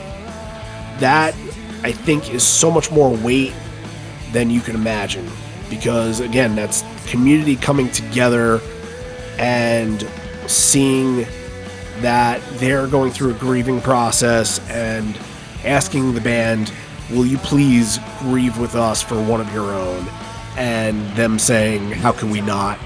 We almost have to do it at this point. If everybody feels a certain way about his life and what he meant to people, then we're gonna do something special for him. And I'm very, very thankful that they did. I know that Marty was very emotional after it all happened. And our piece, the best of 2023, came out yesterday, and we got Marty to write about this moment. It's very, very high on the list, and if you want more of his take, that'll be there, and I think you guys should read it because it is important to hear what his perspective is. Yeah, I think Ed really tells the story better than anyone else could, because you hear him get choked up a little bit. Like, he says they just heard about this yesterday. Like, you know that they spent time on this, and this was brought to their attention, and really connected with them, because like you mentioned community all the time. These are the kind of things that resonate with them 30 plus years in as a band. And it's almost like he's trying not to mention Frans by name because he doesn't want to make it about that. He doesn't want to be exploitative about it. He wants just to tell the story and play the song and have it be what it is. But after the first verse, like, he just can't help it. Like, he's got it inside. He just shouts like, "This is for you, Frans." And then he does it again later in the song. Yeah, it's an unbelievable moment, and probably one of the best moments of this tour, one of the best moments of the last few years. It's a perfect way for the band to go about doing it, and I'm glad they played it for him.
We are at the encore. Let's pause for station identification, talk a little bit about Patreon. So, last week we had put out our Evolution episode on Indifference. Well, hold the phone. If you haven't listened to Indifference yet, definitely head over and listen to Indifference. But we have one more Evolution episode that's on the horizon. And it is going to be revealed tomorrow. Because if you're listening to this on Wednesday, what we do every year at the holiday party, which we can get more into in just a second, is that we reveal a brand new Evolution episode to you guys as a gift. And it's something that is usually related to the tour year that we had just had. And it's a smaller one, but again, it's one that we like to do is just kind of a throw in and be like, hey, like what we're doing here for the Chicago episode is like, this is what happened this year, and this is how this song has evolved. So it kind of can come down to a couple choices, and I'll let you sort of waffle that in your brains until it comes out, but that will be out tomorrow. I'll press publish on it the minute that the party starts and the minute I announce it, so people will get that in their inbox. And if you are interested in knowing what that is, then all you're going to have to do is just join up to our Patreon and become one of the peoples. So to do that, all you got to do is head over to patreon.com/live14legs, join on one of the tiers, and really all you got to do is join the bonus leg tier Just $1 a month, and all of that content is there. If you want to do a little more, be able to make sure that you get an episode for yourself, then you're going to want to do the Gig Leg or the Horizon Leg tier for $5, $10 a month, and that'll really get you in. And, now it's a downtime a little bit, but now that, look, things are going to be happening. It feels like 2024 is going to be pretty big. So it's one of those things where you want to get in on it now if you want to digest all the content before all the super exciting stuff happens later. And once we get into later the year, you guys know that this is all tour related. And if you guys have been listening to the tour recaps, there's going to be a lot more tour recaps to come this year. I don't want to say we're hoping, but it's pretty inevitable at this point. Where they are, we don't know. When it's going to happen, we don't know, but it seems like it's going to happen. So that's the sell for over there. But again, if you've just been interested in joining for a long time and haven't done it yet, but you want to digest all of the content, now is a really good time to do that while you might be getting your vacations and have a little bit of time on your hand during the holidays and all that. So we do have the Indifference episode that's up.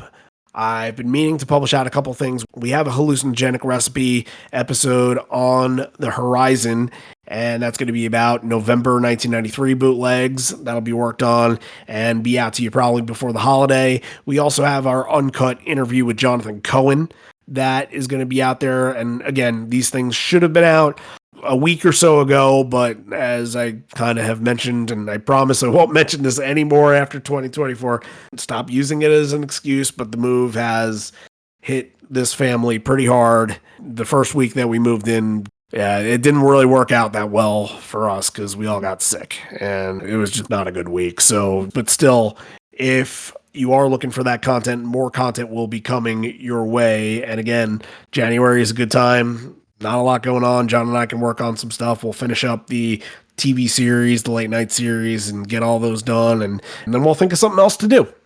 And once we think of something else to do, that'll be in your hands too. So again, it's patreon.com/live on 4 legs, or you can go to the Patreon app and search for Live on 4 Legs, and you can join that way. Or you can go to liveon4legs.com and click the Become a Patron button and do it that way. Now, a lot of people have been actually joining up to Patreon for free, and I've been seeing a lot of new free patrons. So if you are joining up for free, you won't get access to any of the episodes that we just put up there, like an Indifference Evolution. Like, that's not the access that you'll get.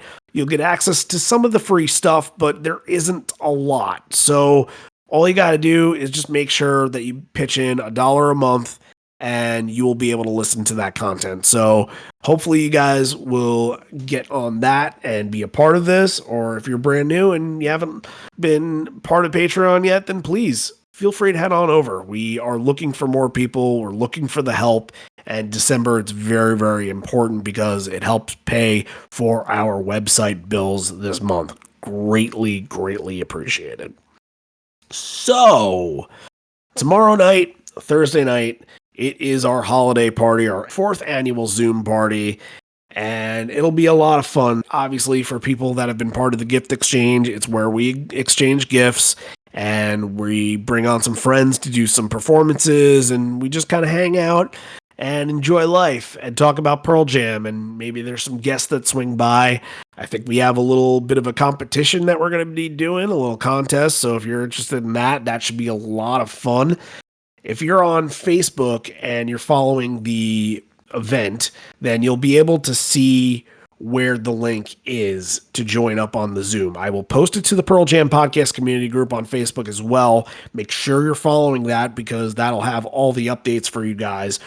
If you aren't on Patreon, I'll post on Patreon, but if you aren't on Patreon and you want to attend the party, please make sure you write in to liveon4legspodcast@gmail.com and we'll make sure that you get a link sent your way and everybody just gets to celebrate together. It's a really good time, and I think John is going to play banjo naked. That's what you told me, right? We will see. We will see. Sorry, cat's out of the bag. We'll see how the night takes us.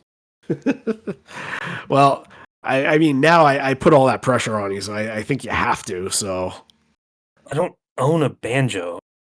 I thought that was like a rite of passage for Georgians that you had to on a banjo. Careful. All right, enough from that. Enough from us. You want to go back into the show. There's a lot more important things to talk about, so let's get back to The Rock. So, right out of the encore, Ed had been doing this first couple shows already, come out by himself, do a solo song, but I don't think we really expected what was to come. As we mentioned earlier, there was a little nod to family talking about his aunt's funeral. And it seemed like Ed was in a real nostalgic mood that day when going around suburb of Chicago. So the beginning of this little speech and the way he's kind of putting it to our attention, he's like, oh, this is a cautionary tale of if you see somebody's face and you don't really know how to react to it and you think you're scared, and he keeps going on and on. I'm like, all right, instantly, this is going to be a ramble, and I am just going to twiddle my thumbs and just wait for the punchline. But that wasn't the case at all, because once Ed says, oh, well, I was in the neighborhood for where my grandmother used to live, and kind of talks about, and this hit home for me because this is very similar to my upbringing as well, that grandma's house was the core, he says, the sun where all the planets revolved around. And that was very much like that. My grandma's house was always where we did Thanksgiving. It was always where my cousin stayed and everything like that. So, yeah, like once he said that, I'm like, oh, I'm in. This is going to be a family story, and family Ed stories are usually very, very good. So, talks about how he wanted to go back and see the place. So they go back, and Ed's kind of pointing to his friends. He's like, that's where we used to play baseball, and that's this and that. And he sees a family out in the front window, and the family sees him, and they're kind of giving him a look. And he's like, oh no, these are cool guys, he says. He used the terminology cool guys. Guys with tattoos and big guys with beards and stuff like that. So they make eye contact, and Ed is like, all right, this is the time we roll. We bounce. But the guys come out of the house. They're like, hey, are you Eddie Vedder? We heard a rumor about you that you had family that used to live here. And then from there, you could never judge a face by its cover, I suppose. And it was all good from there. And everybody got pictures and smiles. So he's got a PowerPoint presentation on the screens there. They go through all these pictures of the family and everything. Yeah. Right. So the first family that I talked to, I don't think that was the family that was living exactly in his grandma's apartment, but then they direct him to that family and finds out that they've been raising like a 5 or 6 kid family there, and he gets a picture with one of the youngest kids and the father, and it's pretty heartwarming because you think to yourself, and one time I was out in my yard, I was like playing basketball or something, and I saw a car kind of slowly pull up, and I looked at them, and I'm like, do you need help with anything? And it was just some woman. She was like, I used to live here 50 years ago. And I'm like, cool. See ya. And like, I didn't like think to like invite them in because it just wasn't really a thing. And I was 16 years old, so I didn't give a shit. But seeing that they made this kind of connection, and Ed was really interested in knowing whether there was a loving family that was living there, that he lived a life of love there, and his grandmother brought a lot of love to his family, so he wanted to make sure they were holding up the tradition in the same place that he had his upbringing in, and found out that that was absolutely the case. So we see these pictures, but then Ed's like, we had invited them to the show, and their youngest was supposed to go off to med school today, but said, I can get to my class early tomorrow if I leave tonight, if I leave after the show. So it turns out that the kid and his father are there. You don't see the kid in the crowd, but you do see the father, and the father is super emotional. He's got his hand out, and he's like kind of bowing to him, and his tears are streaming down from his eyes. And like, you can kind of tell, like, I think I talked to somebody that was in GA, and I can't remember who, and they said that at one point they just saw some pushing, and they're like, what the hell is going on here? And then when they realized that it was Ed trying to catch this guy's attention, that was like, oh, okay, yeah, you're part of the show. Wow, this is pretty incredible.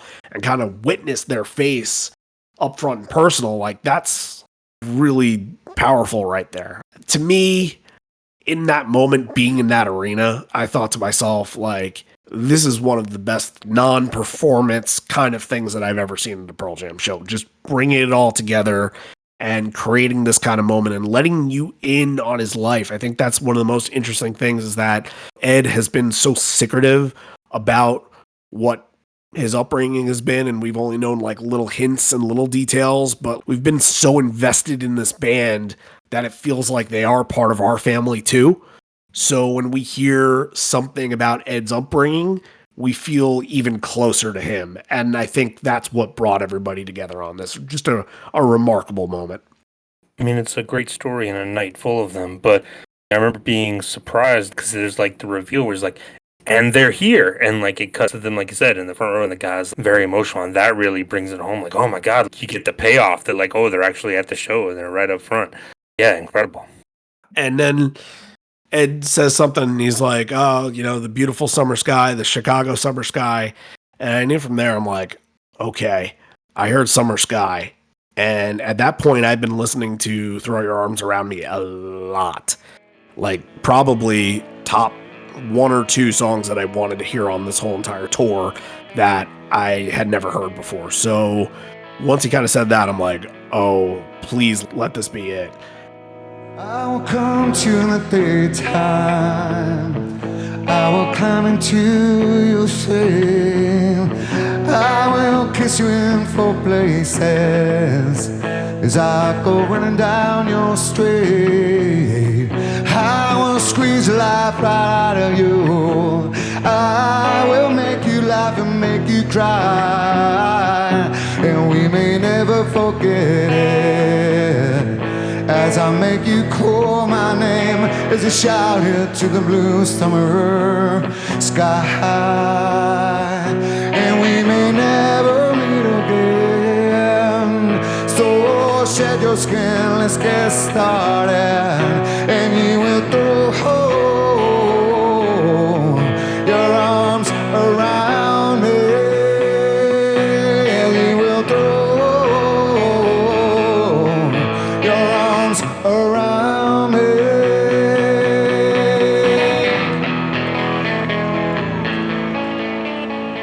That to me made this moment, like, it just had such a massive payoff of this moment, because you're telling a powerful story and then you're playing a song with so much passion behind it to follow up on that it honestly, what happens during this is that I do something that I hadn't done in a concert in a very long time. I was feeling emotional. It kind of led me to want to call my wife and let her listen to the song, because we love the song and we've always kind of connected over it. It came very, very close to being our first dance song, but I believe it was my mother-in-law who said that she didn't like the idea of Shed Your Skin and Let's Get Started. So it was nixed. And as I mentioned before, that Just Breathe has a connection to that. I didn't end up calling her during Just Breathe, but I called her during this. And Just Breathe was our actual first dance song. We've always felt something special about this song. So I just called her. It was probably minutes after her Noah Khan show ended. I just let her listen to the song and told her I loved her.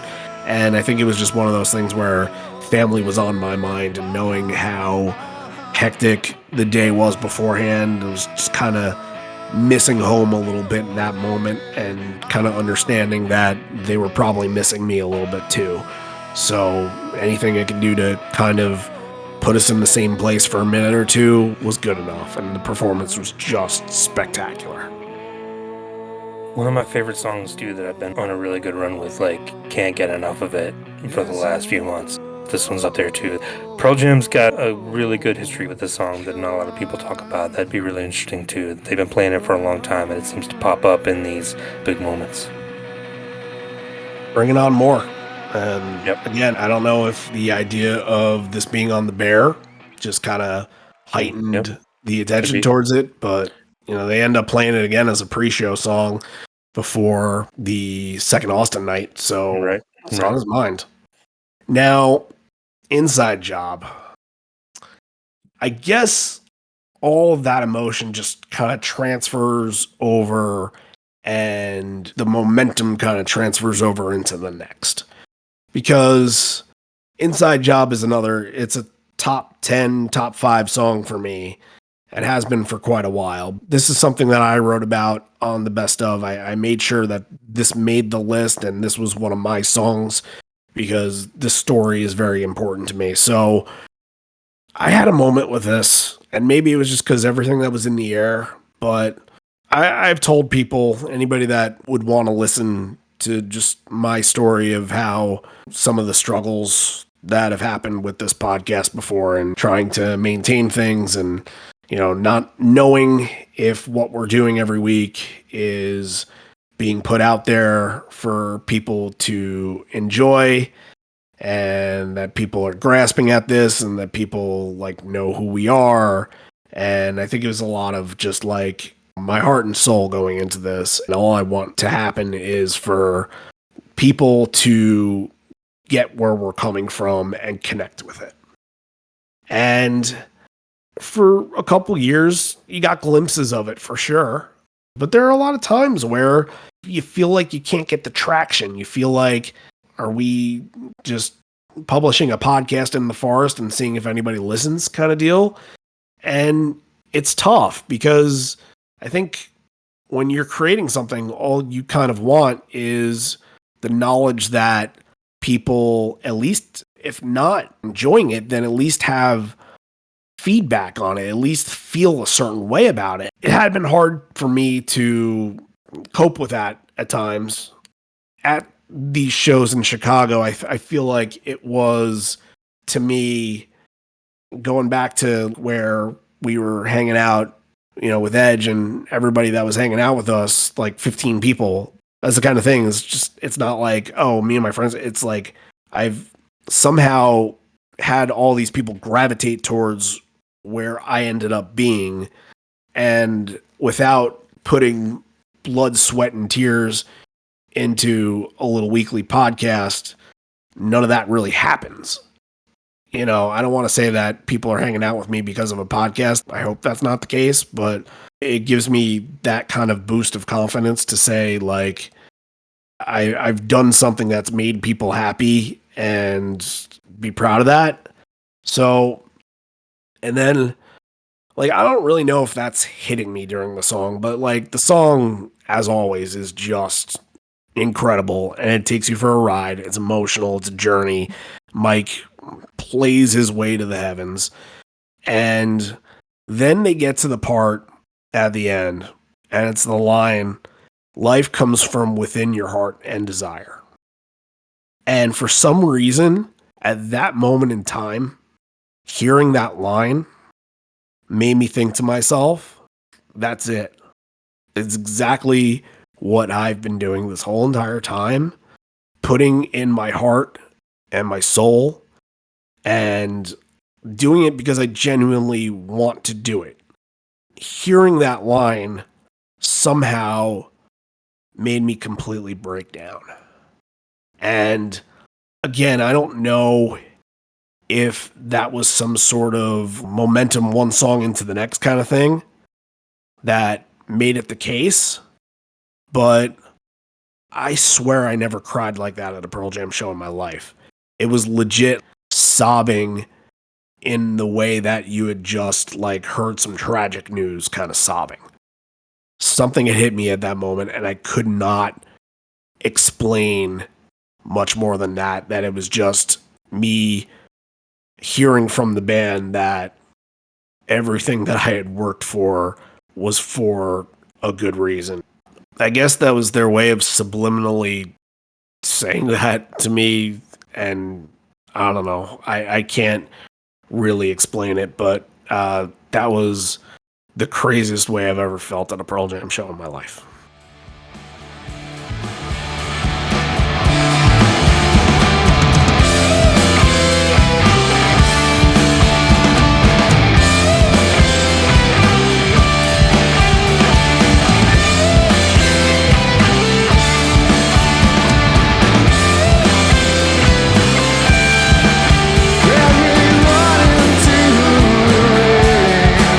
To shine a human light to me.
it's hard to follow up everything that's happened at the show because like there's been so many twists and turns on this night. Like we've gone through so many stories and like still a couple to come. But Inside Job is always one of those moments where you just kind of stop and like I'm just gonna be in this moment right now because you see Mike with his head thrown back and his eyes closed for the whole intro. Ed like runs off stage for some reason as it's starting. I don't know what he's doing. Barely makes it back in time to sing, but I mean it almost gets kind of overshadowed with all the other big stories this night. But yeah, another great performance. All right, well, it's time to turn around for the back. When you turn around to the back, of course, you see the Fly the W flag. So Ed kind of mentions, if I got another tattoo, it would be that. And it's right on my forehead. But he's like, W for wish list. So wish list getting played in Wrigley territory. And now this is actually really interesting. So towards the end of the song, you get to see on the big screen that the cameras find themselves perched on a young girl holding up a sign that says 9th B-Day first show. And when you see that, the whole place erupts. And the camera stays on this girl for like the rest of the song. She starts sobbing and her father is there and like everybody just gives her a standing ovation. And I don't know if like the band was privy to this, that they were paying attention to that. But they mentioned it the next night, and then there's some things that happened in between. But it was pretty magical. Like, you heard birthday things happen during shows and shout-outs and things like that. But I think it was just, like, the fact that there was already some magic in this show this night, and seeing a little girl with a birthday sign, just there's something just special about that. And, like, you know that she's witnessing now that she's on screen during a Pearl Jam show at her first show, that she's getting something really magical. Like, I mean, there's nothing like that, I guess. You know, in this era of the band, we've seen him so many times, and I've seen it in person, kids being in GA and stuff, and he'll kind of do a double take, like, oh, so cool. They make sure they get a tambourine. Yeah, whenever there's young kids at a show, that's always going to get his attention. And he'll point out, like, oh, you know, I can tell that, like, you guys are a good crowd because you guys are taking care of these kids here. And yet, to have a show on your birthday that young, that's a memory she's never going to forget. Not at all. And that little girl's name is Coda, and her father's name is Jason. So, literally less than 24 hours after the show, Jason messages me and is like, oh, I've been following the podcast. I know who you guys are. And all he wants to do is just share a story. He's still on cloud nine. You talk to him, he can talk to you for ages about this, and who can blame him? He's still glowing from it. And you know, he's another one. We got him to help out to write for the Best Of feature, and that's on liveonfourlegs.com right now. You guys should all go and read that while you're listening to this, because again, the people that contributed to this, I thank every single one of them. They did a phenomenal job, and there's some really, really special stuff in there. So it was just great to kind of know the story within the story. You know, send the best to Jason and Coda. Hope they're doing great, and hopefully they're listening to this, and glad we got to tell your story on the Best Of right there. Not For You is going to follow that, and I think kind of a surprise, because you know that there aren't going to be a whole lot of songs left in this set, and Not For You is more of a main set kind of song. When it's played in the encore, you're like, oh, all right, this is a little different. So we're kind of mixing this in, and this is cool. Like, what do you got for us? Following that momentum, I think you needed a fun version of Not For You. And I think a lot of what you get from Not For You modern days, not Modern Girl, because they didn't do Modern Girl here, but in the modern day of Not For You, you do get a fun version. You get an uplifting one. You get kind of crowd participation, clapping, and all that, instead of angsty 1995, fuck the media, fuck the advertisements, and the whole corporate speech that he had at Soldier Field. This was fun. This was a lot of fun, and it just felt like anything that they did going forward was just the cherry on top of what was a tremendous show. I love this version of Not For You. It's just kind of a cool, we're just going to play this. It doesn't have, like you mentioned, the angst and everything, but anytime they bring back this original outro, it's going to get my attention. I love this. I thought they teased us pretty dirty not doing Modern Girl, to be honest with you. I can be done with Modern Girl for a while. Bring back that original outro. It wasn't quite original though, because they did kind of do that chord at the end, because the original has that little doo doo doo doo doo doo. Does a They little didn't really bit do of it. that. Does a little bit of it. I swear that was full my whole life on a picture on a sunny day. Like they were going to go into that, and they just No. ease it, let it go. But it's great because it's not like they're going to follow that up where they're going to have another speech and break it up. That seamlessly goes right into Better Man. And I thought that worked really, really well. And that led to a very powerful version of Better Man. And this was fun. Again, you're in the party hat mode and you're just really excited that you got a lot of great stuff at this show. And anything can happen. You'd be really happy. And Better Man was just one that you just wanted to belt out and wanted to sing together with a big crowd, and Ed in good spirits. And Ed doesn't get all the lyrics in this and has to rely on that crowd, and then afterwards he's just like, it's fucking beautiful, man. And it just all kind of came at a point where they're going really hard after it, and you can tell they are riding right through this, and you can tell that the way they're playing it, they are playing like the night is almost over. And disappointing because the night is almost over, but awesome because they are leaving it all on the table for you on night one of all nights. Yeah, it's the Fireflies that are out on this too. I think Sure. Ed looks out and sees that, and like it was kind of lame at first because cell phones, and then it's kind of crossed over, and now it's become this thing that can be kind of powerful. You know, we saw it with River Cross a bunch last year. But yeah, he looks out and sees all the Fireflies and just comments, like said, fucking beautiful, man. And like you're getting kind of a run through of, like I said, there's no porch here, you got Rearviewmirror instead, there's no black, but you're getting kind of these classics here. You get Better Man and Not For You. Wishlist has had a really good couple of years to the back, Inside Job. So yeah, this encore is very, very well done. This was kind of fun after the song, so Ed gives a shout out to the extras, the touring members of the band, Boom and Josh, and he's going on, he's like about to say something really super nice about Josh, and he keeps going, and he's like, but he's not there, so fuck him. And it was just very, like, I wasn't even paying attention to Josh at that point, but when he said that, looking back, I'm like, oh yeah, yeah, he's not talking to anybody. But then Josh comes back on stage and everybody gives a big round of applause, and he doesn't appreciate the spotlight, but next time he's here, I'm going to give it to him and I'm going to have him feel the wrath of Chicago. So this is all waxing poetically about the hometown, talking about how changes happen, but the amount of emotions are so deep, it's like a picture book. The times that we're here when we were young, it was the lean years. You remember how difficult it was, but you remember all the joy and laughter. You're reminded that this is where you came from, small beginnings. And tonight you were going to walk in here and people would care about the music and being here together. It's a dream that you couldn't even imagine. And you don't go into any other song but Alive after that. Just a sign in this one, and I usually say Alive is like the siren of it's almost the end of the night, get ready, you got one more left and that's it. But this was like, this is the cliffhanger. Ooh, you got one more and now you got a lot to go for the next night. So this one might be at its end, but you got something real good. And it's just, you were spoiled with so many incredible moments, and it felt real good to fist pump along with this crowd. And it kind of, usually being sad at the end of this song and kind of feeling like you're at the end of the journey. No, this was exhilarating. And Josh almost missed it.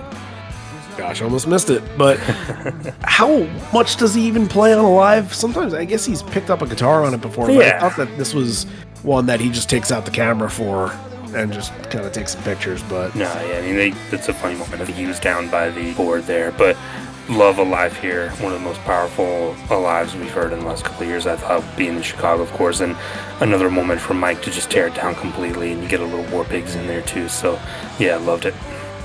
War Pigs, or some could debate it might be Heaven and Hell. That's the Dio version. It sounds like War Pigs, but it's a little bit different. It's like dun dun dun dun dun dun dun.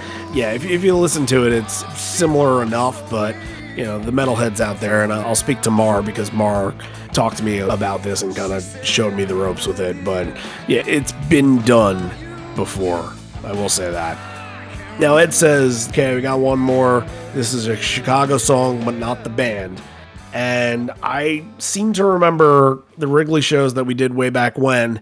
where you were just like, Cheap Trick, 2 nights in a row, pass, don't like it, don't like Cheap Trick, you know, it's one of your like arena rock, too flashy kind of bands, and I'm a little indifferent overall on Cheap Trick. I think I might have grown to appreciate them a little bit more, but not anywhere close to a band that I consider a favorite or anything like that. But for some reason, Surrender and not Rocket in the Free World or Baba or Going into Ledbetter was just outstanding. It was, you know, the idea that this being the last song and knowing that this is an instant classic show no matter what direction they would go in here. If Rockin' closed, if Baba closed, it's the same thing. But for Surrender to close this just makes this show have its own identity. And that's what I think I really appreciated about this. That, and I guess it really wasn't until like near the end of the song where Ed just goes off and he does the whole thing. Point goes around the horn. Mikey's all right. Jeffy's all right. And the place just blows up. And that to me, I don't get super overly excited at things like that, like the pop the crowd kind of moments, but that was so much fun. I really love that. That part, I'm with you, that part makes the song for me. That turns it from kind of an, okay, Chicago, I get it, moment to like, oh, that's super cool. Because, like, yeah, he gets super into it. And I remember watching this, and again, you get kind of the goosebumps a little bit, like, oh, this is a moment, like, this is how you end a show in Chicago, like, and then he ends it with, like, Chicago's all right, Chicago's all right. And yeah, you're bringing everybody in at that moment. Like, I think the lights are up at this point, and everybody just on their feet, pumping their fists. Like, this is a unique way to end a Pearl Jam show. We haven't seen it very often, but it fit the moment. And that was it. When we got outside, it was raining, and we were obviously wanting to do the recap, but we tried to like wait it out for as long as possible because a bunch of people that we were supposed to meet up with never ended up meeting up. And then Adam had my credit card, so I had to go take care of that. And, you know, I just kind of gave the phone off to people to talk to you and do the reaction. So it was like probably an hour reaction episode. I've never listened back to it, but just in the rain and kind of even in the rain just felt all exhilarating and everything like that. If you're on Patreon, you can go back and listen and kind of put yourself back in the moment. You sure can. I might do it. Why the hell not? That is the end of this show. A big one from this year. And now we will dive into the top 3 moments of this. And to say that they are impossible is an understatement. I'm gonna go number 3.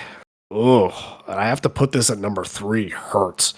Rearviewmirror at number 3. That should be 1. I'm gonna leave off some other moments that should be 1. Light Years should be 1. Quick Escape could be number 1 for me. Release could be number 1. Anything that made our list for the best of could be number 1. But my number 2, which also could be number 1, is the speech about the apartment, grandma's apartment, and then going into Throw Your Arms Around Me. That is number 2, but really number 1. And then number 1, but really, you know, super number 1, I guess, is Inside Job. Yeah, I mean, there's 14 that you could pick from. So I'll say my number 3 is Corduroy. My number 2 is Retrograde. And my number 1 is Rearviewmirror. Corduroy and Retrograde are also number 1 for me. Just throwing that out there. Mm-hmm. I think Just Breathe might be number 24. And then everything else is either number 1 or number 2 or number 3. So, yeah, that's about it. That's about all you can say about that. But, wow, what a show. What a show. So now we rate the whole thing. And I don't think this is going to be a surprise to many people, but I just want to say this because I remember when we did the reaction and you kind of said, like, put yourself on mute. I'm going to talk for a little bit. And you kind of had this whole, like, dialogue before talking about how, like, this is a once in a blue moon kind of show. Like, a show for the ages, we don't get this kind of thing. And you just kind of wax poetically about that.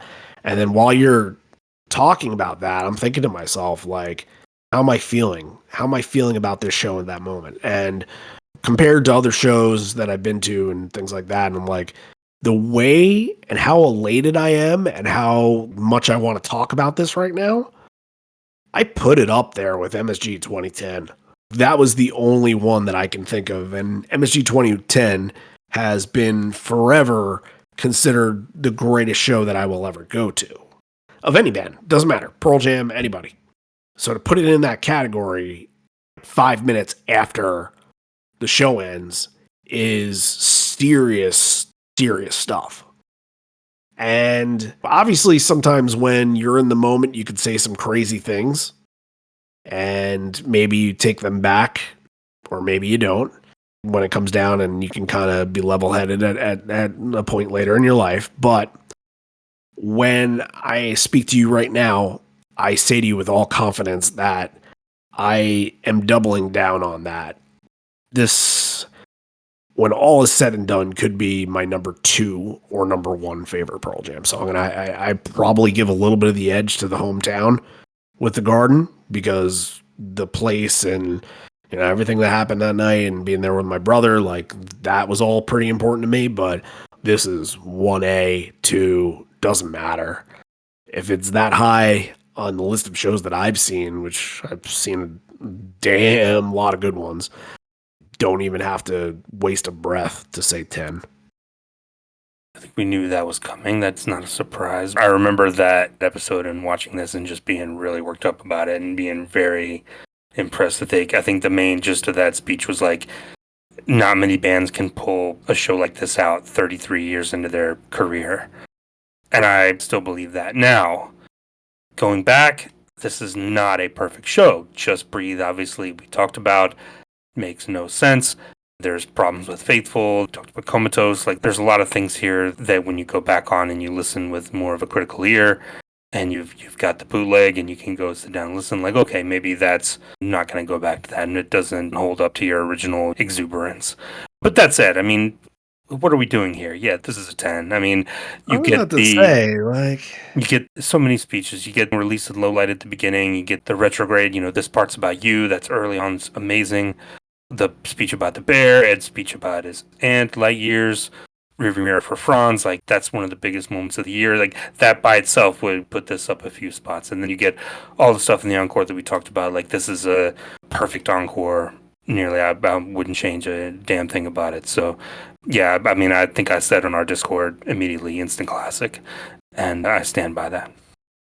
It's really tough to, when you're listening to this on bootleg and to any show, to be like, there aren't imperfections, because there are going to be imperfections on every show, like miss a note, and especially nowadays where it's like, okay, Ed's not going to hit every single song the way that he did back in his prime. It's impossible to expect that. But at the end of the day, like, the little imperfections are so minuscule next to the big, powerful stuff that you spend 10 minutes talking about that we just did. So, yeah, little potatoes right there. But now it's interesting because you always talk about night 1 is the tune-up and the warm-up, and night 2 is really, that's the one you want to be at. And that's what we're going to do next week. And I don't know, it's got, like, it's one of those few shows back-to-backs that I've been to where I think night 1 was the easy winner of this. I like night 2, but I think there are some things that just do not compete with what we just talked about. So we'll get to that next week. And I hope that is exciting for you guys, because that'll be our last legit episode for this year.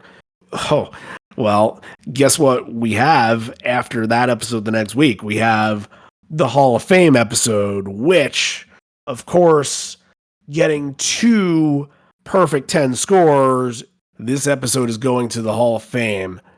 Indy, where does this belong? That belongs in a museum. It belongs in a museum. So everything we talked about led to that, and we will talk about it again in 2 weeks when that episode and the whole end of the year thing all comes to a close.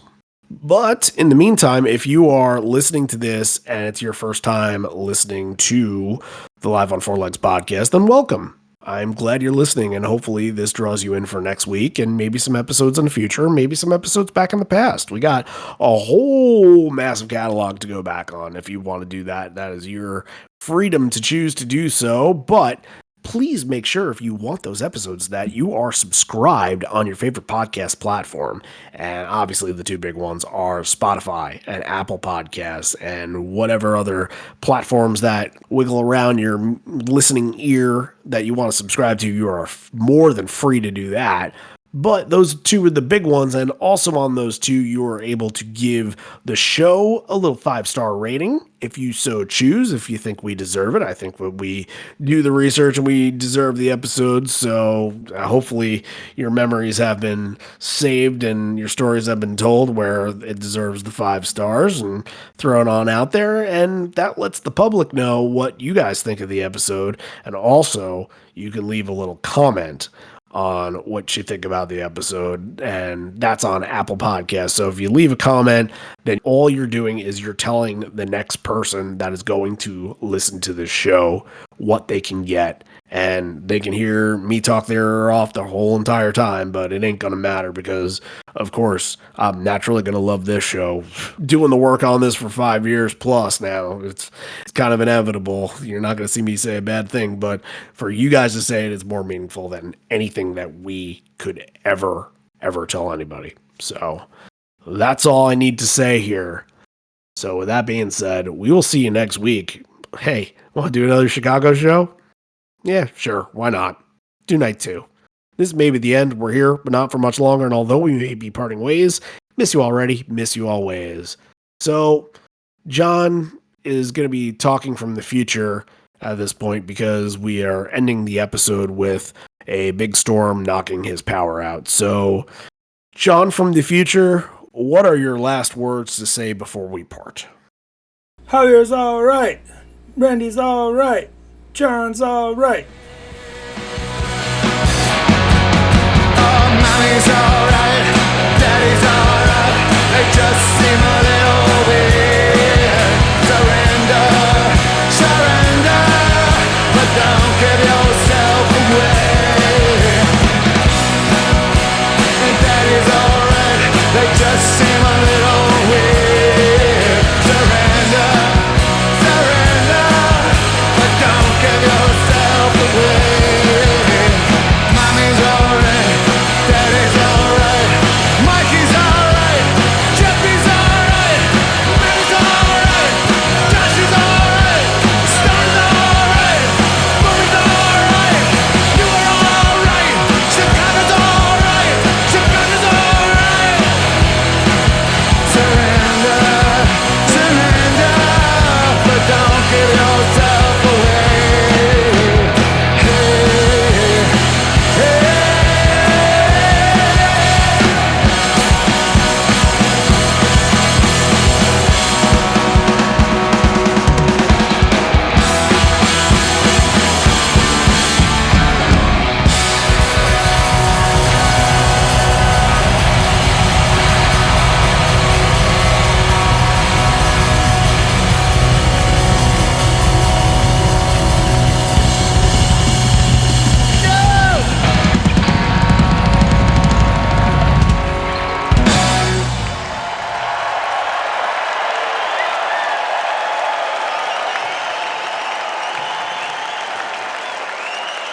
Good night.